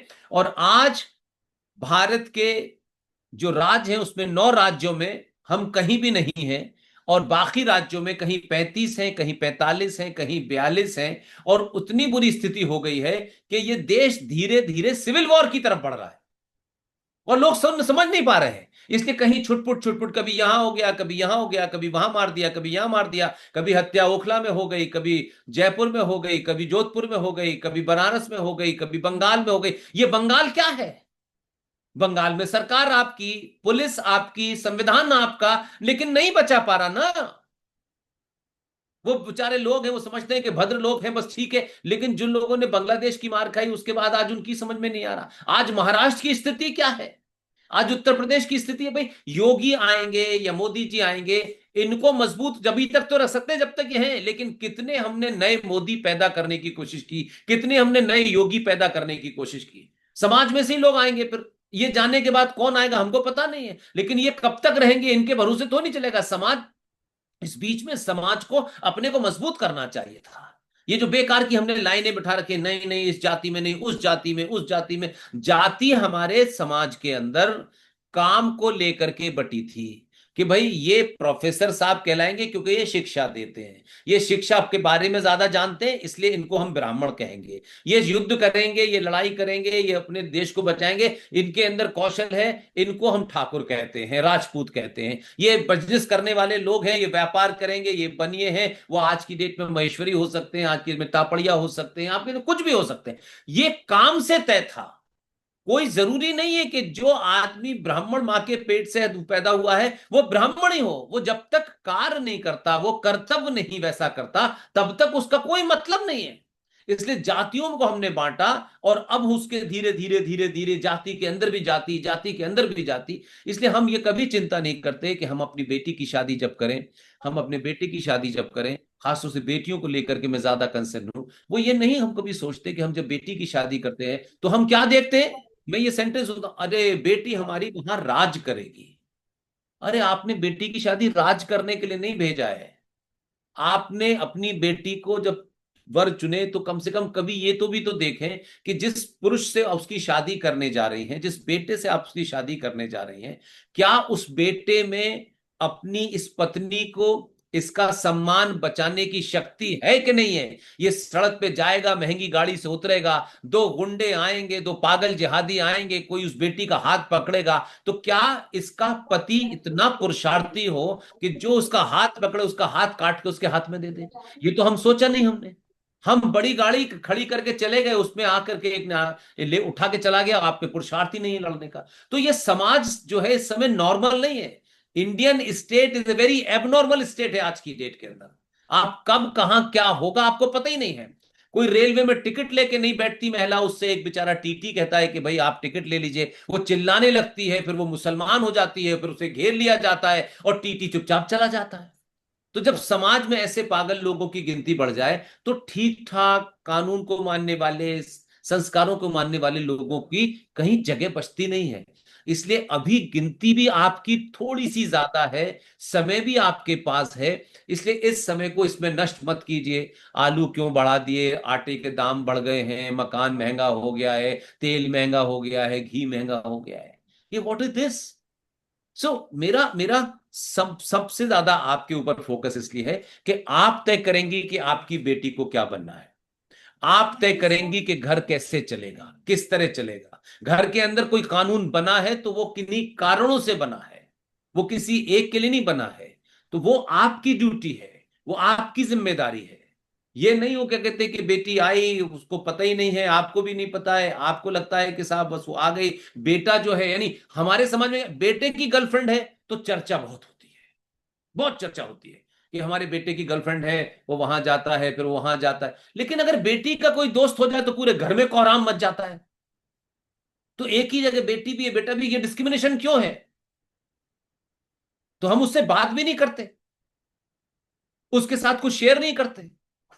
उसको फिल्म देखने जाना है तो वो अपनी सहेलियों के साथ जाए या आपके साथ जाए। आप नहीं जाना चाहती तो किसके साथ जाए, सहेली नहीं है तो किसके साथ जाए, बेटा जा रहा है। तो हम इस बात को समझें कि धीरे धीरे धीरे धीरे जो चीजें खराब हो रही हैं, संपन्न परिवार के बेटे बेटियां कहां जा रहे हैं, क्या हो रहा है। आज सबसे ज्यादा जेएनयू से लेकर के जितनी भी बड़ी बड़ी यूनिवर्सिटी में इसमें संपन्न परिवार के बच्चे आते हैं, ऐसा नहीं है। और वहां के हालात देख लीजिए क्या हो रहा है। कोई ऐसा नहीं क्या कहते, इस देश में सबसे ज्यादा जो ड्रग्स में इंजेक्शन लेने वाली लोग हैं उसमें युवा पीढ़ी है, और हिंदू है, और सनातनी है, और हर जाति के बच्चे हैं, ऐसा नहीं है। कहीं आपके साथ जो दूसरे लोग रह रहे हैं उसमें तो वो नजर नहीं आते। तो फिर क्या कमी है कि उनके घर में गरीबी भी है, उनके घर में अभाव भी है, तब भी वहां ये नहीं हो रहा, और हमारे यहां सारी संपन्नता है उसके बाद ऐसा हो रहा है। तो ये तो हम सबको विचार करना होगा ना, और ये विचार घर के अंदर होगा। इसके लिए सरकार कोई नियम नहीं बना सकती। हम सोचते हैं सरकार नियम बनाती है, वो बनते बिगड़ते रहते हैं, लेकिन घर का नियम जो बनता है वो सालों सालों हजारों साल तक रहता है, क्योंकि उस घर के क्या संस्कार हैं वो ट्रांसफर होने होते हैं। लेकिन कहीं ना कहीं हमारे सबके अंदर कमी आई है, जिसकी वजह से आज हम ये स्थिति देख रहे हैं कि एक बेटी समय से ना आए तो आधा घर जो है परेशान हो जाता है, पता नहीं चलता क्या हुआ कैसे हुआ। तो ये एक एबनॉर्मल स्टेट की निशानी है।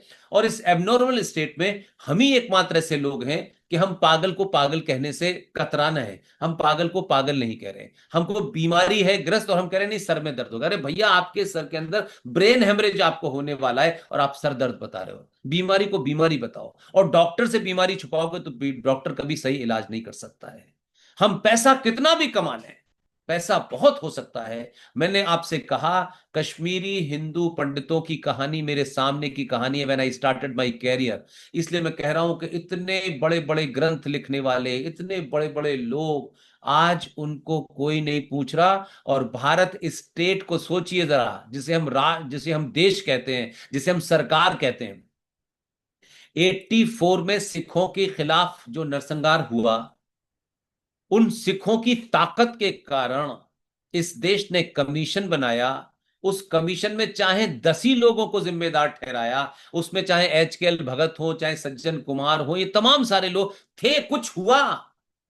सरदार 1.6 है इस देश में, लेकिन उनकी एकता के कारण सरकार को कमीशन बनाना पड़ा। और कांग्रेस के बड़े बड़े नेताओं को, आज की डेट में वो जीवित है लेकिन कांग्रेस पार्टी उनको चुनाव में नहीं लड़ा सकती, इतना उनको कॉर्नर कर दिया। लेकिन 84 और 89 में फर्क इतना है कि 89 में कश्मीरी सनातनी हिंदू पंडितों का नरसंहार उनके साथ रहने वाले मुसलमानों ने किया, क्योंकि वो कुरान को मानते थे। और स्टेट की हालत देखिए कि आज 89 से आज 2025 आ गया, इस देश की अदालत ने सुओ मोटो नहीं लिया।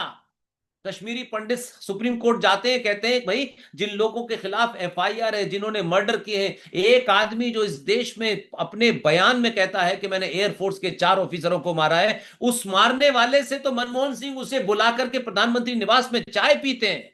उस पर केस नहीं है, उस पर FIR नहीं है। इसे कहते हैं कि स्टेट कैसे इस्लामिक लोगों से डर गई है। इसलिए 89 की घटना को आज तक एक FIR नहीं हुई। जिनके खिलाफ FIR है उस पर कार्रवाई नहीं हुई 89 से। इसे कहते हैं ताकत। और सनातनी हिंदुओं के साथ बंगाल में क्या हो रहा है, वहां तो उच्च कोटि के हमारे लोग रहते हैं, वहां क्या हो रहा है कोई नहीं पूछने वाला, कोई सुनना भी नहीं चाहता। फिल्में बनती हैं तब हमें पता चलता है कश्मीर में क्या हो रहा है, फिर पता चले बंगाल फाइल, फिर केरल फाइल। ये फाइलों के थ्रू हम जागृत होते हैं। इसका मतलब है कि हम अंदर से बहुत खोखले हो चुके हैं।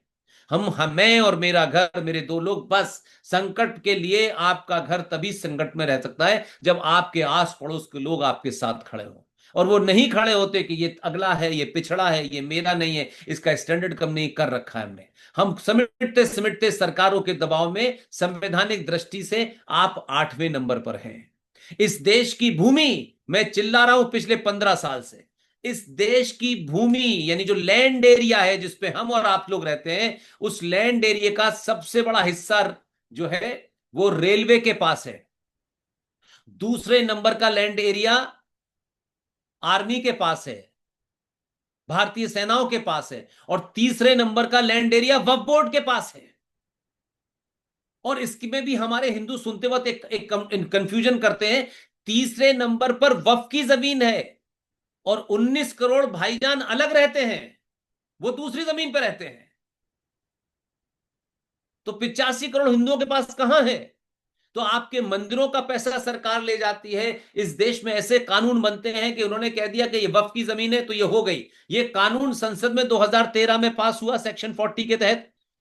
कि आपने किसी का मकान पे, आपने ताजमहल पे रूमाल रख दिया कि ये हमारा है, तो सरकार पार्लियामेंट में कहा कि उसे कोई प्रूफ देने की जरूरत नहीं है, कोई पूछेगा नहीं, बस उनका हो गया। इस तरीके से वक्फ के पास करोड़ों अरबों करोड़ों की जमीन चली गई। जब धरती नहीं रहेगी तो पैसा लेकर के हम हवा में रहेंगे क्या? जिसकी जमीन होती है उसी का घर होता है, जिसका जमीन होता है उसी का देश होता है। और हम इतनी हाहाकार के बावजूद भी कुछ बहुत बड़ा नहीं कर पाए। हां, इससे यह जरूर हुआ कि कुछ कुछ हुआ है, लेकिन कुछ कुछ से बात बनने वाली नहीं है। सारा सारा हमारा सारी जिम्मेदारी इस देश के सनातनी हिंदुओं की है। पैसा कमाओ, भूखे नंगे चोर उचक्के बलात्कारियों को हम पैसे से उनको पाले। 5 करोड़ इस देश में रोहिंग्या मुसलमान, बांग्लादेशी मुसलमान, पाकिस्तान के मुसलमान रह रहे हैं, हम उनको पेट भरते हैं कि नहीं भरते? अगर वो इलीगल भी रह रहे हैं तो यहीं की ऑक्सीजन लेते हैं, यहीं का खाना कहीं से तो खाते हैं, चाहे चोरी से खाते हैं, चाहे गुरुद्वारे में खाते हैं, चाहे कोई खिलाता है। 5 वक्त 2 वक्त का खाना तो उनको मिलता है। इस देश के संसाधनों का इस्तेमाल करते हैं, सड़क पे चलते हैं, फुटपाथ। तो अल्टीमेटली 5 करोड़ लोग इस देश में इलीगल रह रहे हैं। हम पूछने वाले ही नहीं है कि कहां क्या हो रहा है। ये मेरी पार्टी है, वो मेरी पार्टी है, मेरी ये विचारधारा है, मेरी वो विचारधारा है। अरे ये जब तक है जब तक तुम्हारी जमीन है, और वो भी गई है। आप, मैंने आपको बताया कि जमीन का जो बंटवारा किस तरीके, जो आज की डेट में, उसमें 85 करोड़ सनातनी चौथे 5वें नंबर पर है, और रुका नहीं है कुछ भी। जहां चाहे मस्जिद बना दो, जहां चाहे मजार बना दो। क्या एयरपोर्ट पे मजार बन रही है, रेलवे स्टेशन पे मजार बन रही है। और जबकि इस्लाम की जो टीचिंग है, जो कुरान है, वो कहता है कि मजार बनाना हराम है, इलीगल है, लेकिन चल रहा है। इसलिए सबसे बड़ा मेरा संकट यह है कि संपन्न समाज के लोगों को इस ओर ध्यान देना पड़ेगा, क्योंकि बहुत सारे लोग हैं वो अपने जीवन की रोटी सुबह और शाम की में शायद फंसे हुए हैं। और क्यों? क्योंकि ऐसा नहीं होता, मैं ये मानने को कतई तैयार नहीं हूं कि सरकारें चुनती हैं, जब सरकारों में लोग जाते हैं तो भाई आपके पास वो ताकत है कि सरकार आपसे पूछे बगैर बहुत सारे काम नहीं कर सकती। तो सरकार से ये पूछिए कि भाई तुमने इस देश में ये कानून क्यों नहीं हटा, और ये कानून क्यों है, और ये तत्काल से करो, नहीं तो 50 साल का तो आपके पास समय ही नहीं है। 10 से 12 साल के बाद इस देश के अंदर मैसिव मैसिव सिविल वॉर होगी। हर आदमी अपनी जान बचाने के लिए, अपना घर बचाने के लिए लड़ेगा। जो कश्मीर और जो बंगाल में आप देख रही हैं, जो बांग्लादेश में देख रही हैं, वो भारत में हर दिन हो रहा है, लेकिन वो छोटी छोटी पॉकेट में चल रहा है, हर दिन हो रहा है। Every day, not a single day missed. हम समझते हैं कि जब तक कोई बड़ा ना हो जाए, बड़े होने की तो बहुत दिन से तैयारी चल रही है। इसीलिए मैंने कहा कि भारत के 7 राज्यों में आप नहीं है, बाकियों में आपकी स्थिति 35 हो, कहीं 40 है, कहीं 42 है, कहीं 50 है। और है भी तो आपकी स्थिति है कि सरकार, उन्होंने हमारे मंदिर का पैसा क्यों सरकार लेगी? किसने बता दिया कि ब्राह्मण का बेटा, ठाकुर का बेटा, बनिए का बेटा गरीब नहीं हो सकता? क्यों सरकार एक योजना चलाएगी कि मुसलमान बेटे बेटियों को और आईएएस और पीसीएस में जाना है तो उनको 1 लाख रुपया सरकार तैयारी करने के लिए देगी? क्या हिंदू का बेटा नहीं जाना चाहता, उसके पास पैसे नहीं है? कौन सा नियम है जब सब बराबर है? तो ये सच्चर कमीशन के तहत जिसका बजट 3,500 करोड़ रुपया है, उसके तहत सिर्फ मुसलमानों को, उसमें जैन बौद्ध पारसी नहीं, सिर्फ इन्हीं को।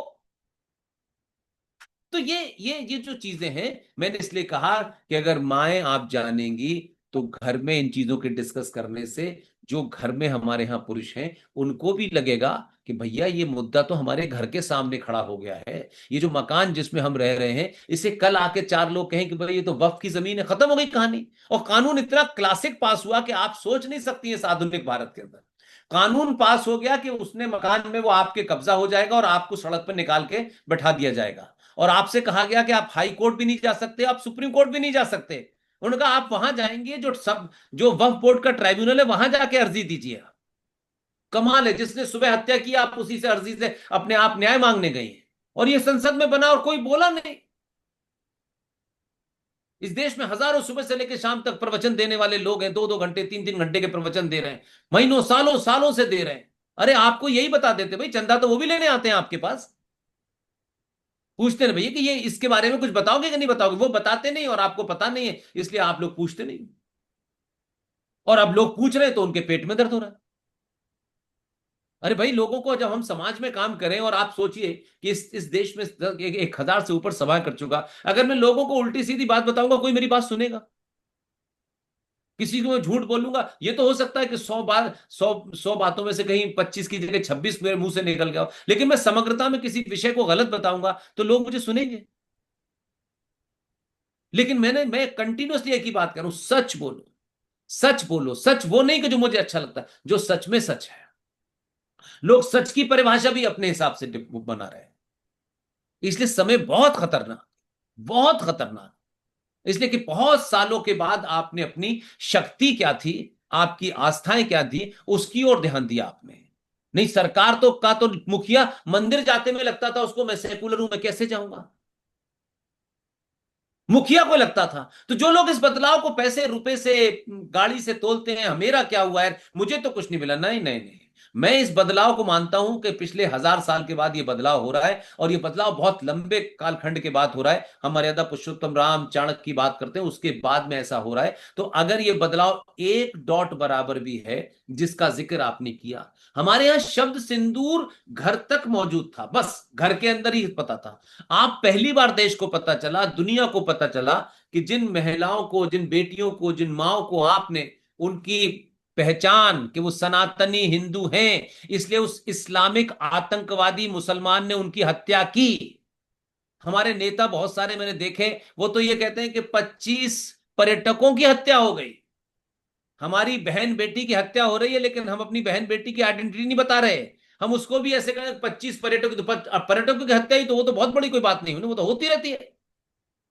मुसलमान थे, इस्लाम के मानने वाले थे, 5 वक्त नमाज पढ़ने वाले थे, उन्होंने कुरान की आयत के तहत, सूरा नंबर 9 आयत नंबर 7 के तहत उन्होंने हिंदू सनातनी बेटी की हत्या की, बेटे की हत्या की, उसमें जस्टिफाई बताया गया है। तो हमारे नेता कहते हैं नहीं, वो 25 लोगों की हुई, 25 पर्यटकों की। इससे किस तरीके से आप डरे हुए हैं कि अपने आप को बचाने के लिए 25 पर्यटक करें? क्यों साफ साफ नहीं जब अंदर से निकलता कि सनातनी बेटियों को उनकी पहचान पूछ करके मारा, क्योंकि वो हिंदू थे इसलिए मारा, क्योंकि कुछ सिंदूर लगाई हुई थी इसलिए मारा। और सरकार ने, देश ने उस सिंदूर को किस तरीके से आगे ले जाके पूरी दुनिया को बताया कि सिंदूर की क्या परिभाषा है, सिंदूर की रक्षा क्या है। सिंदूर की रक्षा उसका पुरुष करता है। वो शादीशुदा आदमी जिसकी पत्नी सिंदूर लगा के जाती है, उस सिंदूर की रक्षा वो मर्द, वो पुरुष जो उसके साथ है वो करता है। और जिन बेटियों को मारा, इसलिए राजा ने वो कृत्य किया जो पति करता है, जो भाई करता है। इसलिए राजा ने उन 26 बेटियों को जिन्होंने मारा, उसका नाम सिंदूर रखा कि तुमने सिंदूर उजाड़ा है, हम तुम्हें उजाड़ देंगे। ये बदलाव भारत की राजनीति में बहुत लंबे समय के बाद हुआ है। मैं 20 साल से ऊपर पत्रकारिता में रहा हूं। लोग डरते थे, बोलते नहीं थे, मंदिर जाते थे तो ऐसे करके मिटा लेते थे। ये क्या तरीका है भाई? चंद गुंडे अगर सड़क पे घूमने लगेंगे तो हम अपना नाम बदल देंगे क्या? चंद गुंडे हमारी पहचान देखकर हमारी बहन बेटी को उठा लेंगे तो मोहल्ले में रहना छोड़ देंगे, भारत छोड़ के कहीं और भाग जाएंगे? कहां तक भागोगे? आज इंग्लैंड की हालत क्या है, आज अमेरिका की हालत क्या है, आज कनाडा की हालत क्या है? बड़े बड़े धनाढ़ लोग वहां चले गए हैं, कुछ नहीं हो पा रहा है। पूरे पूरे इंग्लैंड के अंदर लिख दिया गया है नो गो जोन, यहां आप नहीं जा सकते हैं। अमेरिका में, फ्रांस में क्या हुआ, जर्मनी में क्या हुआ? फ्रांस में वही 400 साल पुरानी लाइब्रेरी जलाई गई जो आपके यहां नालंदा में जलाई गई और 4 महीने तक जलती रही। ये समय है तमाम बहुत सारी चीजों को ध्यान में रखते हुए अपने आसपास आपको ध्यान रखना पड़ेगा। नौकर 10 हो सकते हैं, कारें 5 हो सकती हैं, ना नौकर बचाएगा ना ये कारें बचाएंगी। आपके घर में कितने पुरुषार्थी हैं, वो ही बचाएंगे। इसलिए मैं आप सबसे फिर एक बार निवेदन करूंगा, आप सब लोग अपने घर में बच्चों के साथ इंटरेक्शन करें। सिर्फ इंटरेक्शन इतने नहीं होना चाहिए कि अच्छा तुम्हारे नंबर कितने आए, अच्छा इतने नंबर आए, कौन सा कोर्स करना है, अच्छा अमेरिका चले जाओ, अच्छा वहां चले जाओ। ये इंटरेक्शन नहीं है। पागल पूरी दुनिया में बिखर गए।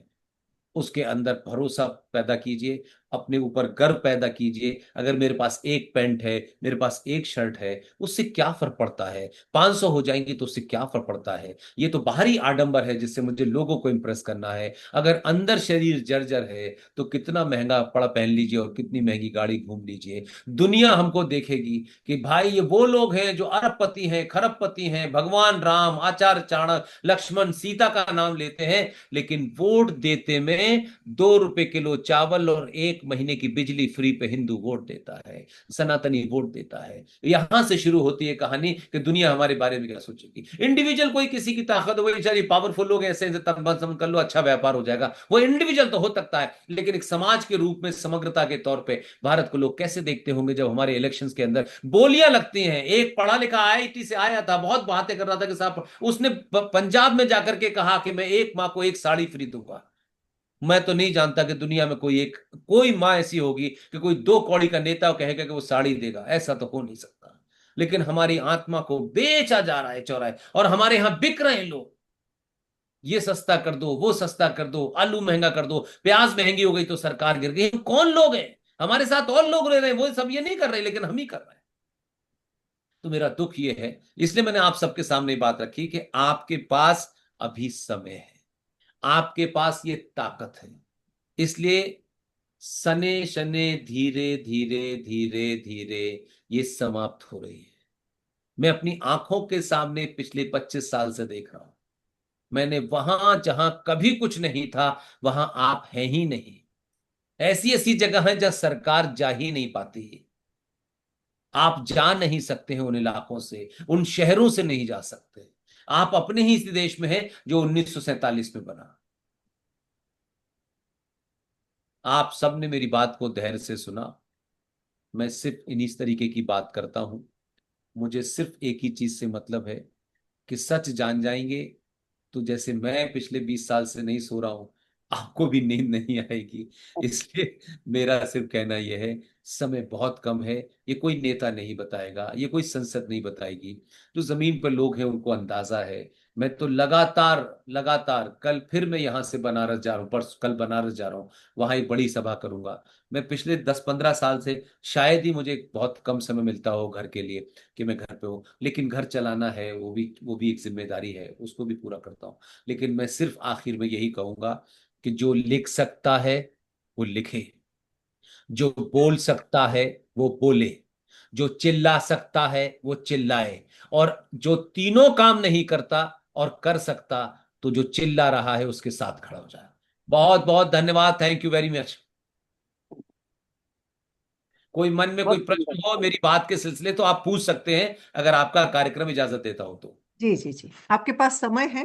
हाँ, मैं बैठा हूं, मैं नहीं जाऊंगा कहीं। अच्छा अच्छा। बहुत बहुत तो सुंदर। आज हमारे पूर्वाध्यक्ष गीता जी मुंदड़ा है यहाँ पे, पूर्वाध्यक्ष शोभा जी सादानी भी है, जी जी जी। और सुशीला जी काबरा भी दिख रहे हैं, तो ये तीनों आपको सवाल करेंगे। जरूर करें, जरूर करें, जरूर करें। बहुत सुंदर आपने दिया, इसके लिए बहुत बहुत धन्यवाद। कर भाई साहब, आपको मैं यूट्यूब पर और कई बार प्रत्यक्ष भी सुना है। अच्छा कलकत्ता में भी आपको बहुत अच्छा अच्छा सुना था। अच्छा अच्छा अच्छा अच्छा। वन बंधु परिषद से जुड़ी हुई हाँ हूँ। हाँ हाँ, मैं आया था, हाँ यस जी। यस। तो प्रश्न तो मन में बहुत है। आज आपने हमको आईना दिखाया, और मैं मानती हूँ कि हमारा जो संपन्न समाज है, आपने सही कहा कि हमारी आंखें बंद है, और ये आंखें खोलना बहुत जरूरी है। हम अपनी संपन्नता को ऐशो आराम दिखावे इसी में ही लगा देते हैं। तो आप जैसे वक्ताओं से शायद मानसिक परिवर्तन कुछ आएगा।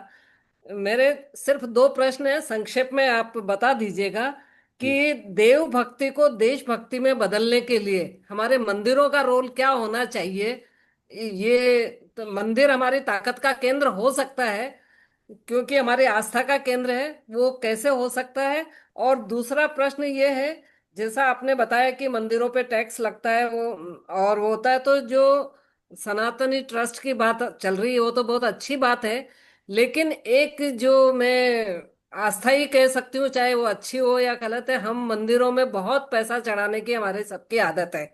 तो इस पैसे को क्या हम, जब तक वो सनातन बोर्ड नहीं बनता है, किस तरीके से हम उसका अच्छा उपयोग देश के लिए और समाज के लिए कर सकते हैं? ये दो बात मैं आपसे जानना पहला चाहूँ। तो प्रश्न आपका ये था कि क्या क्या आपने पहला क्या बताया, देव देशभक्त भक्ति और देशभक्ति, हम देव भक्ति में ज्यादा विश्वास रखते में, हैं, इसमें इसमें और मंदिरों को इस मैं समझ तरह से समझ केंद्र गया, बना मैं समझ सकते हैं। गया। आपने कहा देवभक्ति और देशभक्ति।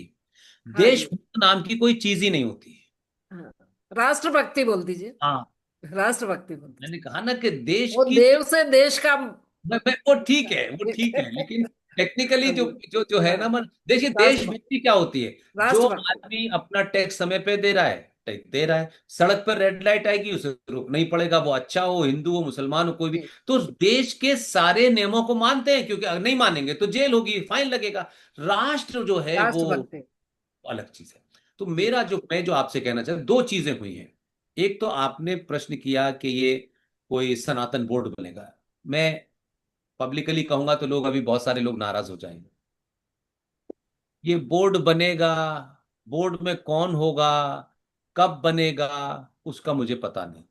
पहले तो ये दिमाग में बात आए कि जब आपने कहा कि आप जब मंदिर में जाते हैं तो जो आप पैसा चढ़ाते हैं, आप जब तक नहीं बनता तब तक आप क्या करें। तो मेरा सिर्फ इतना ही कहना था आपसे कि जो मंदिरों में जब आप जाएं, क्योंकि आपने टैक्स की बात की है, मैंने टैक्स की बात नहीं। मंदिर का सारा पैसा उनके पास चला जाता है, सरकार ले जाती है, टैक्स का नहीं है। तो राम मंदिर ने 400 करोड़ रुपया टैक्स दिया है, वो तो टैक्स दिया है राम मंदिर ने। जी। लेकिन रूटीन के जितने मंदिर हैं उसका मेजर पोर्शन चला जाता है, बाकी वो मंदिर मंदिर पे कुछ अपना हिस्सा बांट कर लेते हैं। मेरा कहना यह है कि जब भी आप मंदिर पे जाएं तो आपको पता है कि यहाँ का सारा पैसा इस उसमें कुंडी में डाला जाएगा। फिर सरकार का जो डिस्ट्रिक्ट मजिस्ट्रेट है वो उसका इंचार्ज है, किसी और, ना तो वो मज़ारों पे जा होता है, ना गुरुद्वारों पे होता है। वो डीएम जो है उसकी देखरेख में बक्सा खुलेगा, पैसा गिनेगा, फिर वो ट्रेजरी में जमा हो जाएगा। तो मैं आप सबसे ये विनती करता हूं कि क्या हम अपने समाज में 10 बच्चों को, 10 लड़कों को या 10 बेटियों को जो ये एक्टिव हों, उनको ये कोशिश करें कि भाई ये पता करो कि हम अपने समाज से शुरू करें कि महेश्वरी समाज में कोई ऐसा तो नहीं है परिवार यार जिसके बच्चे पढ़ नहीं पा रहे हैं, जिसके बच्चे पढ़ नहीं पा रहे हैं, फीस के अभाव में नहीं पढ़ पा रहे हैं। तो आज से हमारा नियम ये होगा कि हम मंदिर जाएंगे और पंडित जी को भोग चढ़ाएंगे और 2 बूंदी के लड्डू देके आ जाएंगे, और उनसे पंडित जी से कहिएगा कि जब सरकार आए तो ये लड्डू उनको दे दीजिएगा। अब इसमें लोगों का एक प्रश्न आया। अब लोगों का एक प्रश्न था तो मैंने उसका भी जवाब दिया। क्या हम इतने कमजोर हैं कि अगर कोई एक मंदिर है और उस मंदिर में सभी लोग जाते हैं, तो क्या हम उस पंडित जी से जाके बात करें कि पंडित जी आपके कितने बेटे हैं, कितनी बेटियां हैं, कितना आपका मकान का खर्चा है? तो पंडित जी कहेंगे साहब मेरा 40,000 खर्चा होता है पर महीने का, ऐसे मान के चलिए एक रफ। तो पंडित जी को जो पैसा देना है वो क्या हम लोग एक ग्रुप बना करके पंडित जी को हर महीने वहां जाके दे आए, और पंडित जी से एक एक वादा लें कि पंडित जी आपके घर के पालन पोषण के लिए जो पैसा चाहिए ये समाज देगा, लेकिन पंडित जी से ये कहिए कि हमारे अलावा जो भी आकर के वहां सोने का हार चढ़ा रहा हो उससे कहना कि मां ये हार मत चढ़ा यहां पर, कि ये मंदिर के काम नहीं आएगा, मेरे काम नहीं आएगा, सरकार के काम आएगा। और सरकार 3,500 करोड़ रुपया लेकर के मुसलमानों के बच्चों को आईएएस और पीसीएस बना के लिए 1 लाख रुपया फ्री दे रही है। तो जब ये बात होगी तो पंडित जी भी एक्टिव हो जाएंगे, तो जो हिंदू माँ बेटी बहन भाई जो वहां कुछ चढ़ा रहा होगा उसको चढ़ाने से रोकेंगे। मैं ये कहना चाहता हूं तब तक हम ये तो कर ही सकते हैं, कम से कम 100% भी नहीं होगा तो अगर हमने 50% भी कर लिया तो भी एक बड़ी वो है। सरकार के नियम से देश वेश चलता है, कोई और चलता नहीं है। अगर सरकार देश से चलाती होती तो ना मर्डर होते, ना रेप होता, ना कोई फाइन ही नहीं लगता। ये तो बहुत मतलब सरकार पर निर्भर होने का तो कोई मतलब ही नहीं है। हम पूरी दुनिया के एकमात्र राष्ट्र हैं जो सरकार पर निर्भर है। पूरी दुनिया की सरकारें राष्ट्र पर निर्भर है, इसलिए राष्ट्र चाहता है कि पाकिस्तान को नस्ते नाबूद करो, आतंकवाद हटाओ, तो सरकार करती है। अगर देश तैयार नहीं होता ना, राष्ट्र तैयार नहीं होता, तो ये नहीं कर पाती सरकार, क्योंकि सरकार के पैर बन जाते, क्योंकि उनको तो 2 रुपए किलो चावल फ्री भी देने हैं। इसलिए राष्ट्र की शक्ति बड़ी होती है, राष्ट्र बहुत बड़ा होता है। सरकार तो 10-5 करोड़ लोग मिलकर चलाते हैं, राष्ट्रपति, उपराष्ट्रपति, प्रधानमंत्री, एमपी, डीएम, एसएसपी। जब ये तो मुल्क लगे 10 करोड़ लोग भी नहीं होंगे। इन 10 करोड़ लोगों को यह ताकत दीजिए कि अगर राष्ट्र के खिलाफ कोई बात हुई तो हम तुमको कुर्सी पर नहीं रहने देंगे। ये शक्ति अभी आपके पास है। मानसिकता बदलने की आवश्यकता है हमको भी सब। जी। ठीक है, जय अब दूसरा भारत प्रश्न। पुष्पेंद्र जी। जय भारत। मैं जय शोभा सादानी। अच्छा, आपसे आज सुनकर बहुत अच्छा लगा क्योंकि एक मुहिम लेके हम लोग भी चल रहे हैं। मैं आपको 1 मिनट ये बता दूं कि भारत में शायद हमारा ये राष्ट्रीय महिला संगठन ऐसा है जो अखिल भारत वर्षीय लिखता है, हाँ महेश्वरी महिला संगठन, हाँ, और भारत इंग्लिश वर्ष। में भी ABMMS लिखता है, यानी अच्छा, भारत ही लिखता है। बहुत बढ़िया। और मैं आपको बता दूं, आपने एक बात बोली अभी कि 76 में रातों रात सेक्युलर के नियम निकाल के नियम का बदलाव कर दिया गया। थोड़ी देर से। तो क्या एक राष्ट्र एक नाम के लिए हम वापस ऐसे रातों रात कोई बदलाव नहीं कर सकते? क्योंकि मैं भारत फाउंडेशन की महामंत्री हूं और इस विषय पर विगत 15 वर्षों से हम लोग काम कर रहे हैं, लेकिन ऐसा कोई भी आपको मैं बता दूं रास्ता नहीं दिख रहा है कि भारत एक राष्ट्र एक नाम पर चले, जिससे कि इंडिया नाम जो दासत्व का दिया हुआ नाम है उसको हम हटा सके, जिससे मुझे लगता है सिर्फ भारत नाम आते ही बहुत सारी समस्याओं का समाधान अपने आप हो जाएगा। आपका मार्गदर्शन चाहिए। मैं आप में एक बात कहूं कि हमसे किसी ने कहा है कि हम नमस्ते करें? सरकार ने रूल बनाया कि एक दूसरे को मिलके हम नमस्ते करें? सरकार ने तो नियम नहीं बनाया, हम कर रहे हैं तो करते हैं, तो नियम है। अगर आप 85 करोड़ हैं और आप तय कर लें कि हम कोई उसमें कोई संविधान कानून बीच में नहीं आ रहा, इसलिए मैं आपको एक लाइन में कुछ और बात बता दूंगा तो शायद मैंने कई बार बोला है, पता नहीं आप तक पहुंची है कि नहीं पहुंची है। भारत के संविधान का जो पहला पृष्ठ है जहां प्रियम्बल बना हुआ है, इंडिया दैट इज उसमें Bharat, India that is Bharat. तो ये नहीं संविधान, चाहिए। आप मेरी बात नहीं समझ रही है। इंडिया दैट इज भारत ये लिखा हुआ है ना, तो भारत लिखा हुआ है ना वहां, और भारत है। तो संविधान के पहले पृष्ठ पर क्या है बताइए? इंडिया दैट इज आपको भारत। नहीं, नहीं नहीं, ये तो लिखा हुआ है। मैं आपको वही कह रहा हूं कि हमारे पूर्वज बहुत बड़े बड़े काम करके गए, क्योंकि समाज में जिन लोगों को ये चेतना जगानी थी उन्होंने नहीं जगाई, वो अपनी दुकान शुरू कर दी उन्होंने। इसलिए भारत के संविधान के पहले पृष्ठ पर जहां इंडिया दैट इज भारत लिखा हुआ है, उसी पृष्ठ पर बनारस, जहां मैं कल जा रहा हूं, बनारस में ज्ञान व्यापी मंदिर के सामने 450 साल से जो नंदी बैठा हुआ है, उस नंदी की तस्वीर भारत के संविधान के पहले पृष्ठ पर है। हम्म। उसी संविधान यस, के 5वें पृष्ठ के ऊपर भगवान राम, मां सीता और लक्ष्मण पुष्पक विमान से आ रहे हैं, यह तस्वीर बनी हुई है भारत के संविधान में। उसी में रानी लक्ष्मीबाई है, उसी में छत्रपति शिवाजी हैं, उसी में सुभाष चंद्र बोस हैं, उसी में जैन दर्शन है, उसी में बौद्ध दर्शन है। संविधान में, ओरिजिनल संविधान में वो चित्र हैं, वो ही बिल्कुल। प्रेरणा दे रहे हैं। तो मेरा कहना यह है कि जब चित्र वहां लगा हुआ है वो हमको पता नहीं, अगर 80 करोड़ लोग कल से यही कहने लगे, जैसे मैं आज जितने भी चिट्ठी, एक एक छोटी सी ये मैगजीन है, पता नहीं, ये एक मैगजीन है हमारी, इंडियन डिफेंस रिव्यू, ये कोई अभी 6-7 महीने, ये भारत की पहली मिलिट्री पब्लिकेशन है। अब मैं इसमें क्या करता हूं, जब मैंने लिया तो मेरा थॉट प्रोसेस क्या था, इसमें एड्रेस लिखते हैं न्यू दिल्ली इंडिया। मैंने जितने भी पत्राचार करता हूं उसमें लिखता हूं न्यू दिल्ली भारत। देखिए, अगर आप ये तय कर लें कि हम भारत, हाँ ये हो कि भारत लिखना जो है संवैधानिक दृष्टि से गलत है, तब तो सवाल हो सकता है कि सर भाई सरकार ने तो रोका नहीं, आप इंडिया क्यों लिख रहे हैं? लिख रहे थे ना, इंडिया वाले तो 47 में चले गए, फूल वाले चचा को कुछ दिन के लिए यहां दे गए, तो हम लिख रहे हैं। तो आप भारत लिखिए ना, अपनी बोलचाल में भारत लिखिए, चिट्ठी में भारत लिखिए, अपने एड्रेस में भारत लिखिए, किसी जगह जहां जरूरत हो वहां भारत लिखिए। साफ साफ है, उसमें कॉन्स्टिट्यूशनल भी है, कोई बात कॉन्स्टिट्यूशन का उल्लंघन नहीं कर रहे नियमों का पर। लेकिन अगर हम 80 करोड़ में से 10 करोड़ भी ये शुरू कर देंगे तो फिर सरकार को कुछ जरूरत पड़ेगी क्या?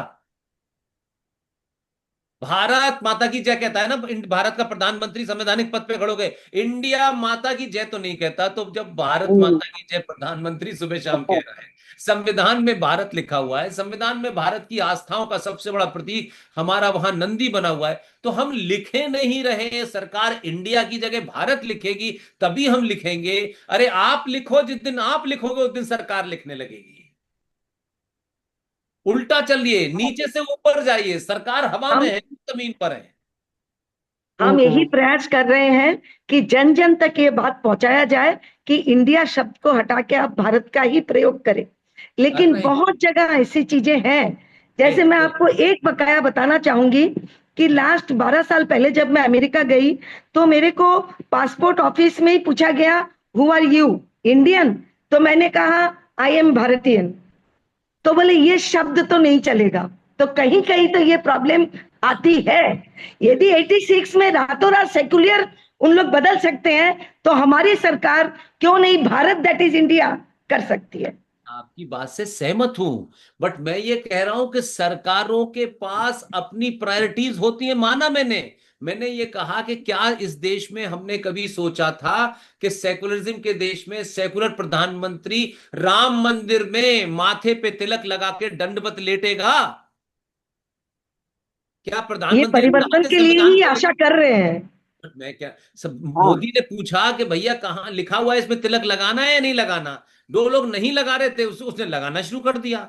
अब वो तिलक लगाता भी है, कभी कृष्ण की जो है वो नगरी के लिए समुद्र में भी चला जाता है, कभी वो यहां जाता है, कभी वो वहां जाता है। तो जब देश का प्रधानमंत्री जो संवैधानिक पद पे बैठा है उसे तिलक लगा के चलने में फर्क नहीं पड़ रहा, संविधान लेकर के दिन भर उसके दिमाग में रहे, तब वो मंदिर में दंडवत। तो भैया हमको किसने रोका है? हम सुबह से शाम भारत की बात करेंगे, भारत भारत भारत भारत भारत भारत, तो चेन बन जाएगी। मैं इसलिए कह रहा हूं कि हम उसका इंतजार करेंगे तो हमारा समय निकल जाए। आज हमने कोर्ट 1,000 पिटीशन कोर्ट में पड़ी हुई, उससे कुछ नहीं होने वाला है।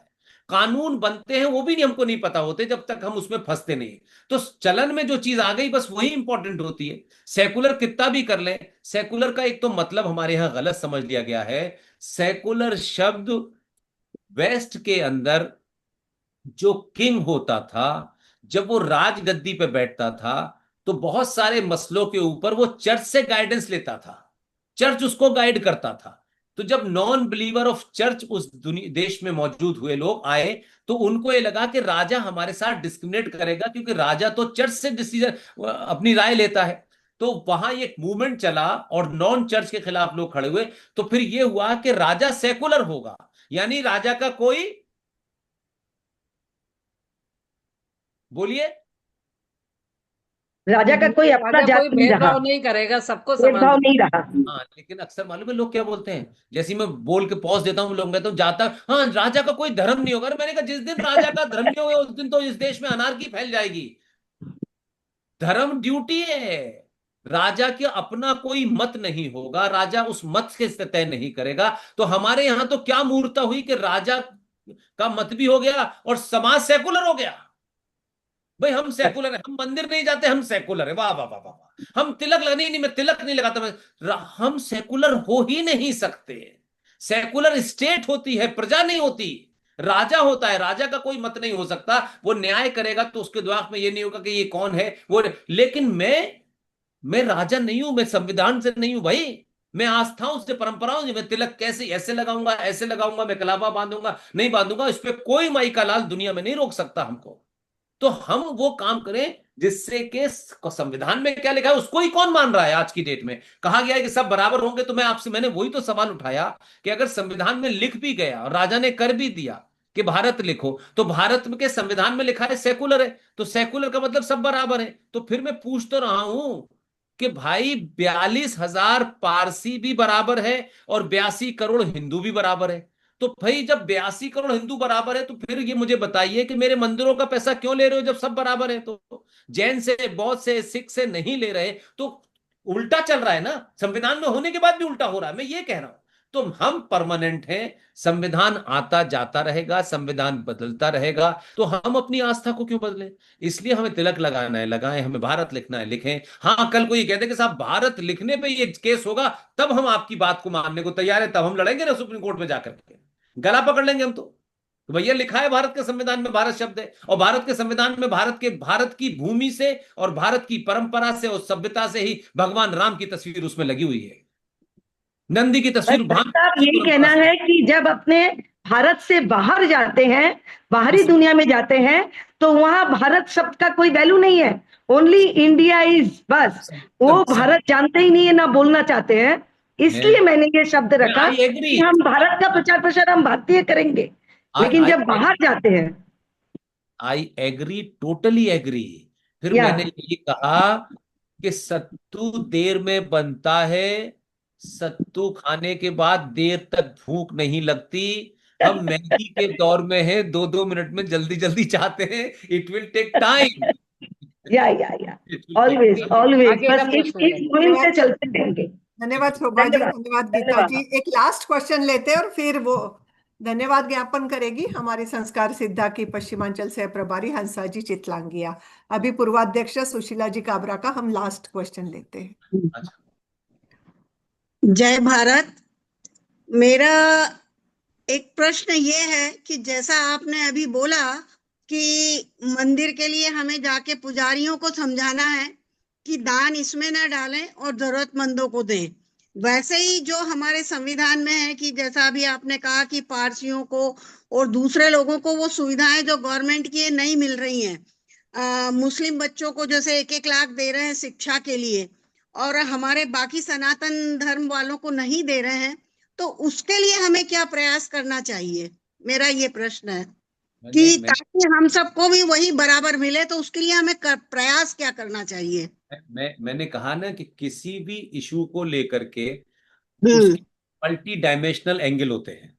जो मेरे हाथ में है माँ, जो आपके हाथ में है बहन, हम पहले उसको करें।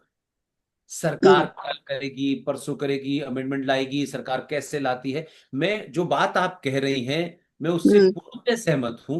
लेकिन सरकारों के एजेंडे बड़े अलग हिसाब से चलते हैं। सरकारों को ये कब करना है, कैसे करना है, तब तक हम इंतजार करें, तब तक हम कुछ अपनी तरफ से शुरुआत करते हैं। मैंने ये नहीं कहा कि सरकारों पे दबाव, सरकारों पे भी दबाव डालते रहना है। लेकिन सरकार अगर पिछले 20 साल से नहीं कर रही और हम पिछले 20 साल से समाज में चलाते, तो बहुत बड़ी तादाद खड़ी हो जाती है ना सरकार के सामने कि यार अब तो तो करना पड़ेगा, अब तो देश में मेरा इतनी।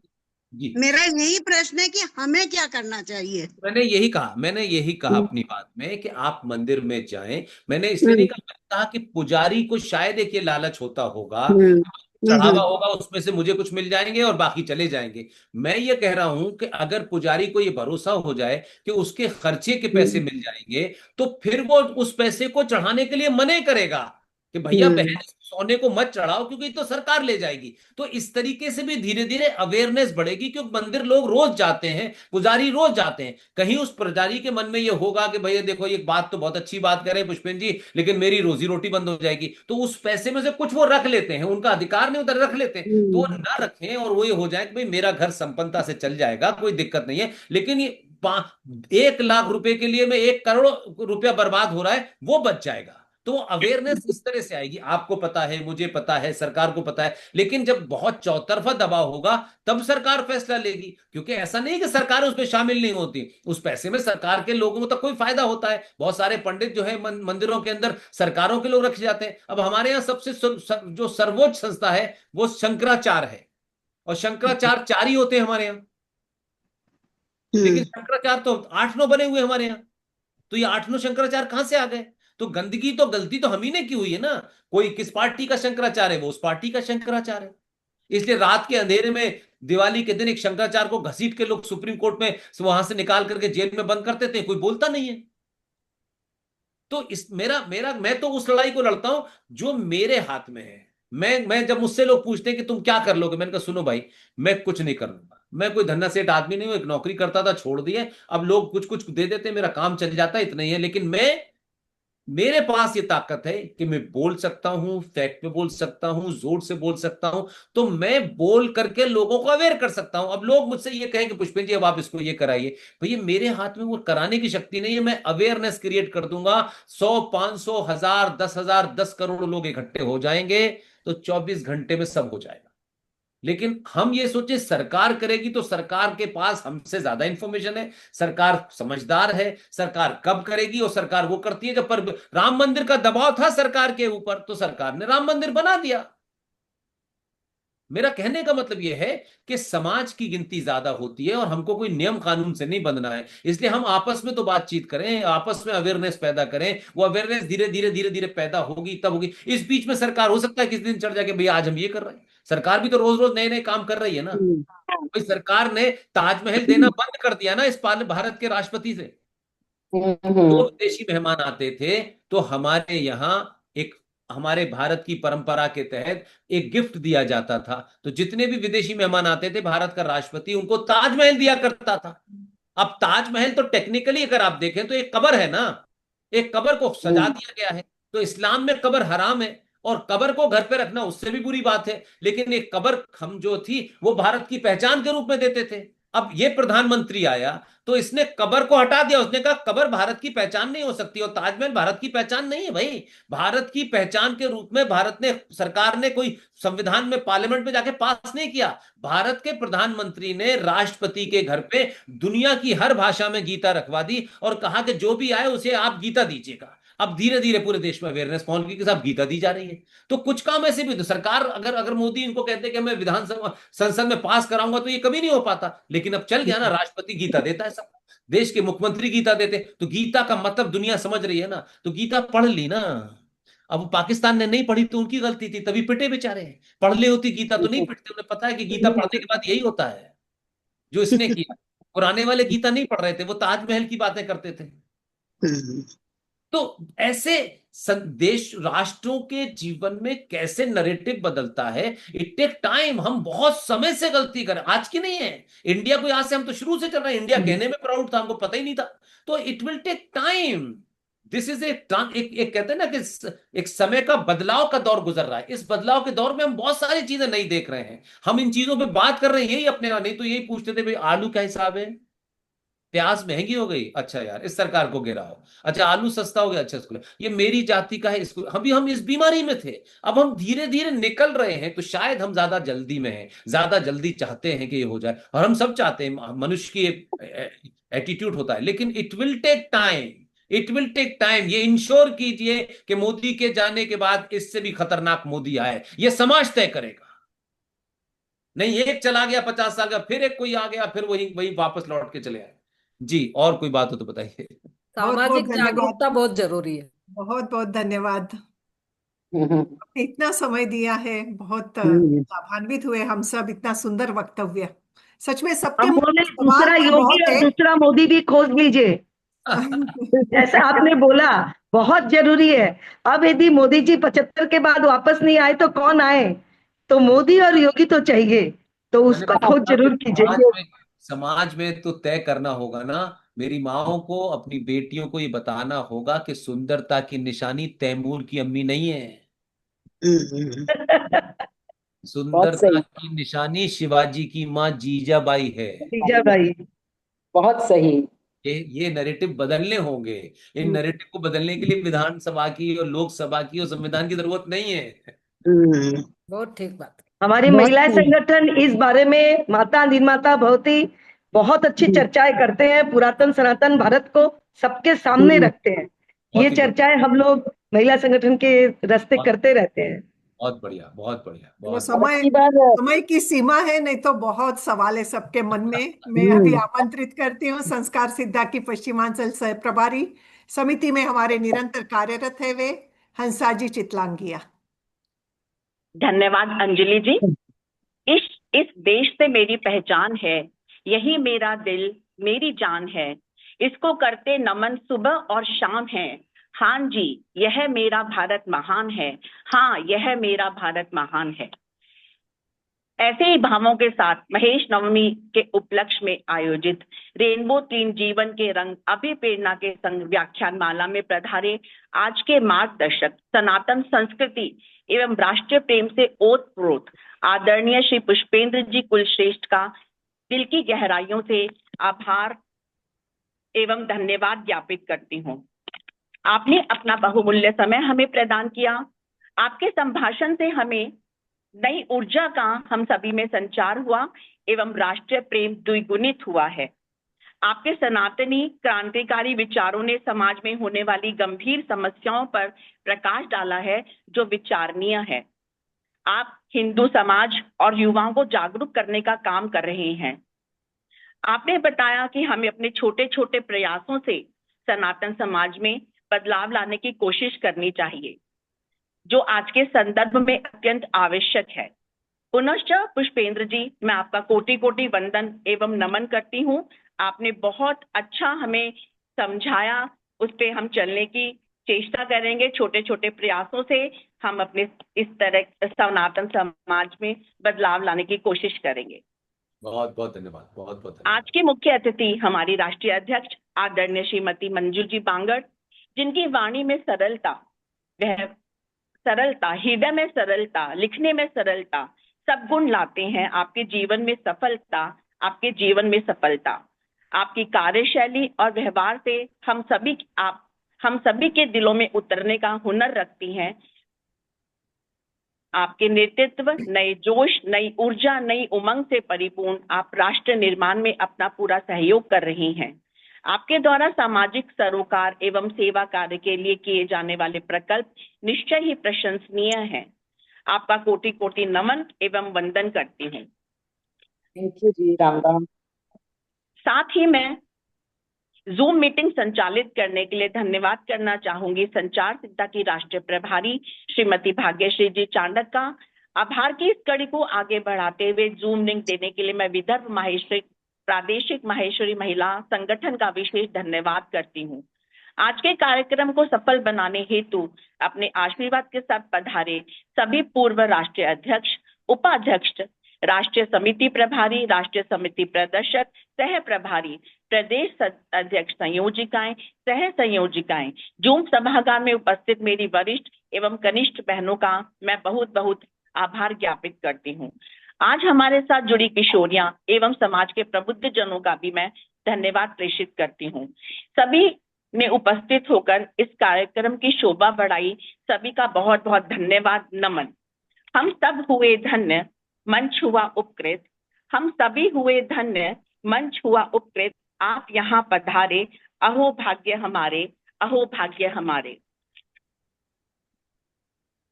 कल के कार्यक्रम में मुख्य अतिथि के रूप में युवा संगठन के राष्ट्रीय अध्यक्ष श्रीमान शरद जी सोनी पधारेंगे।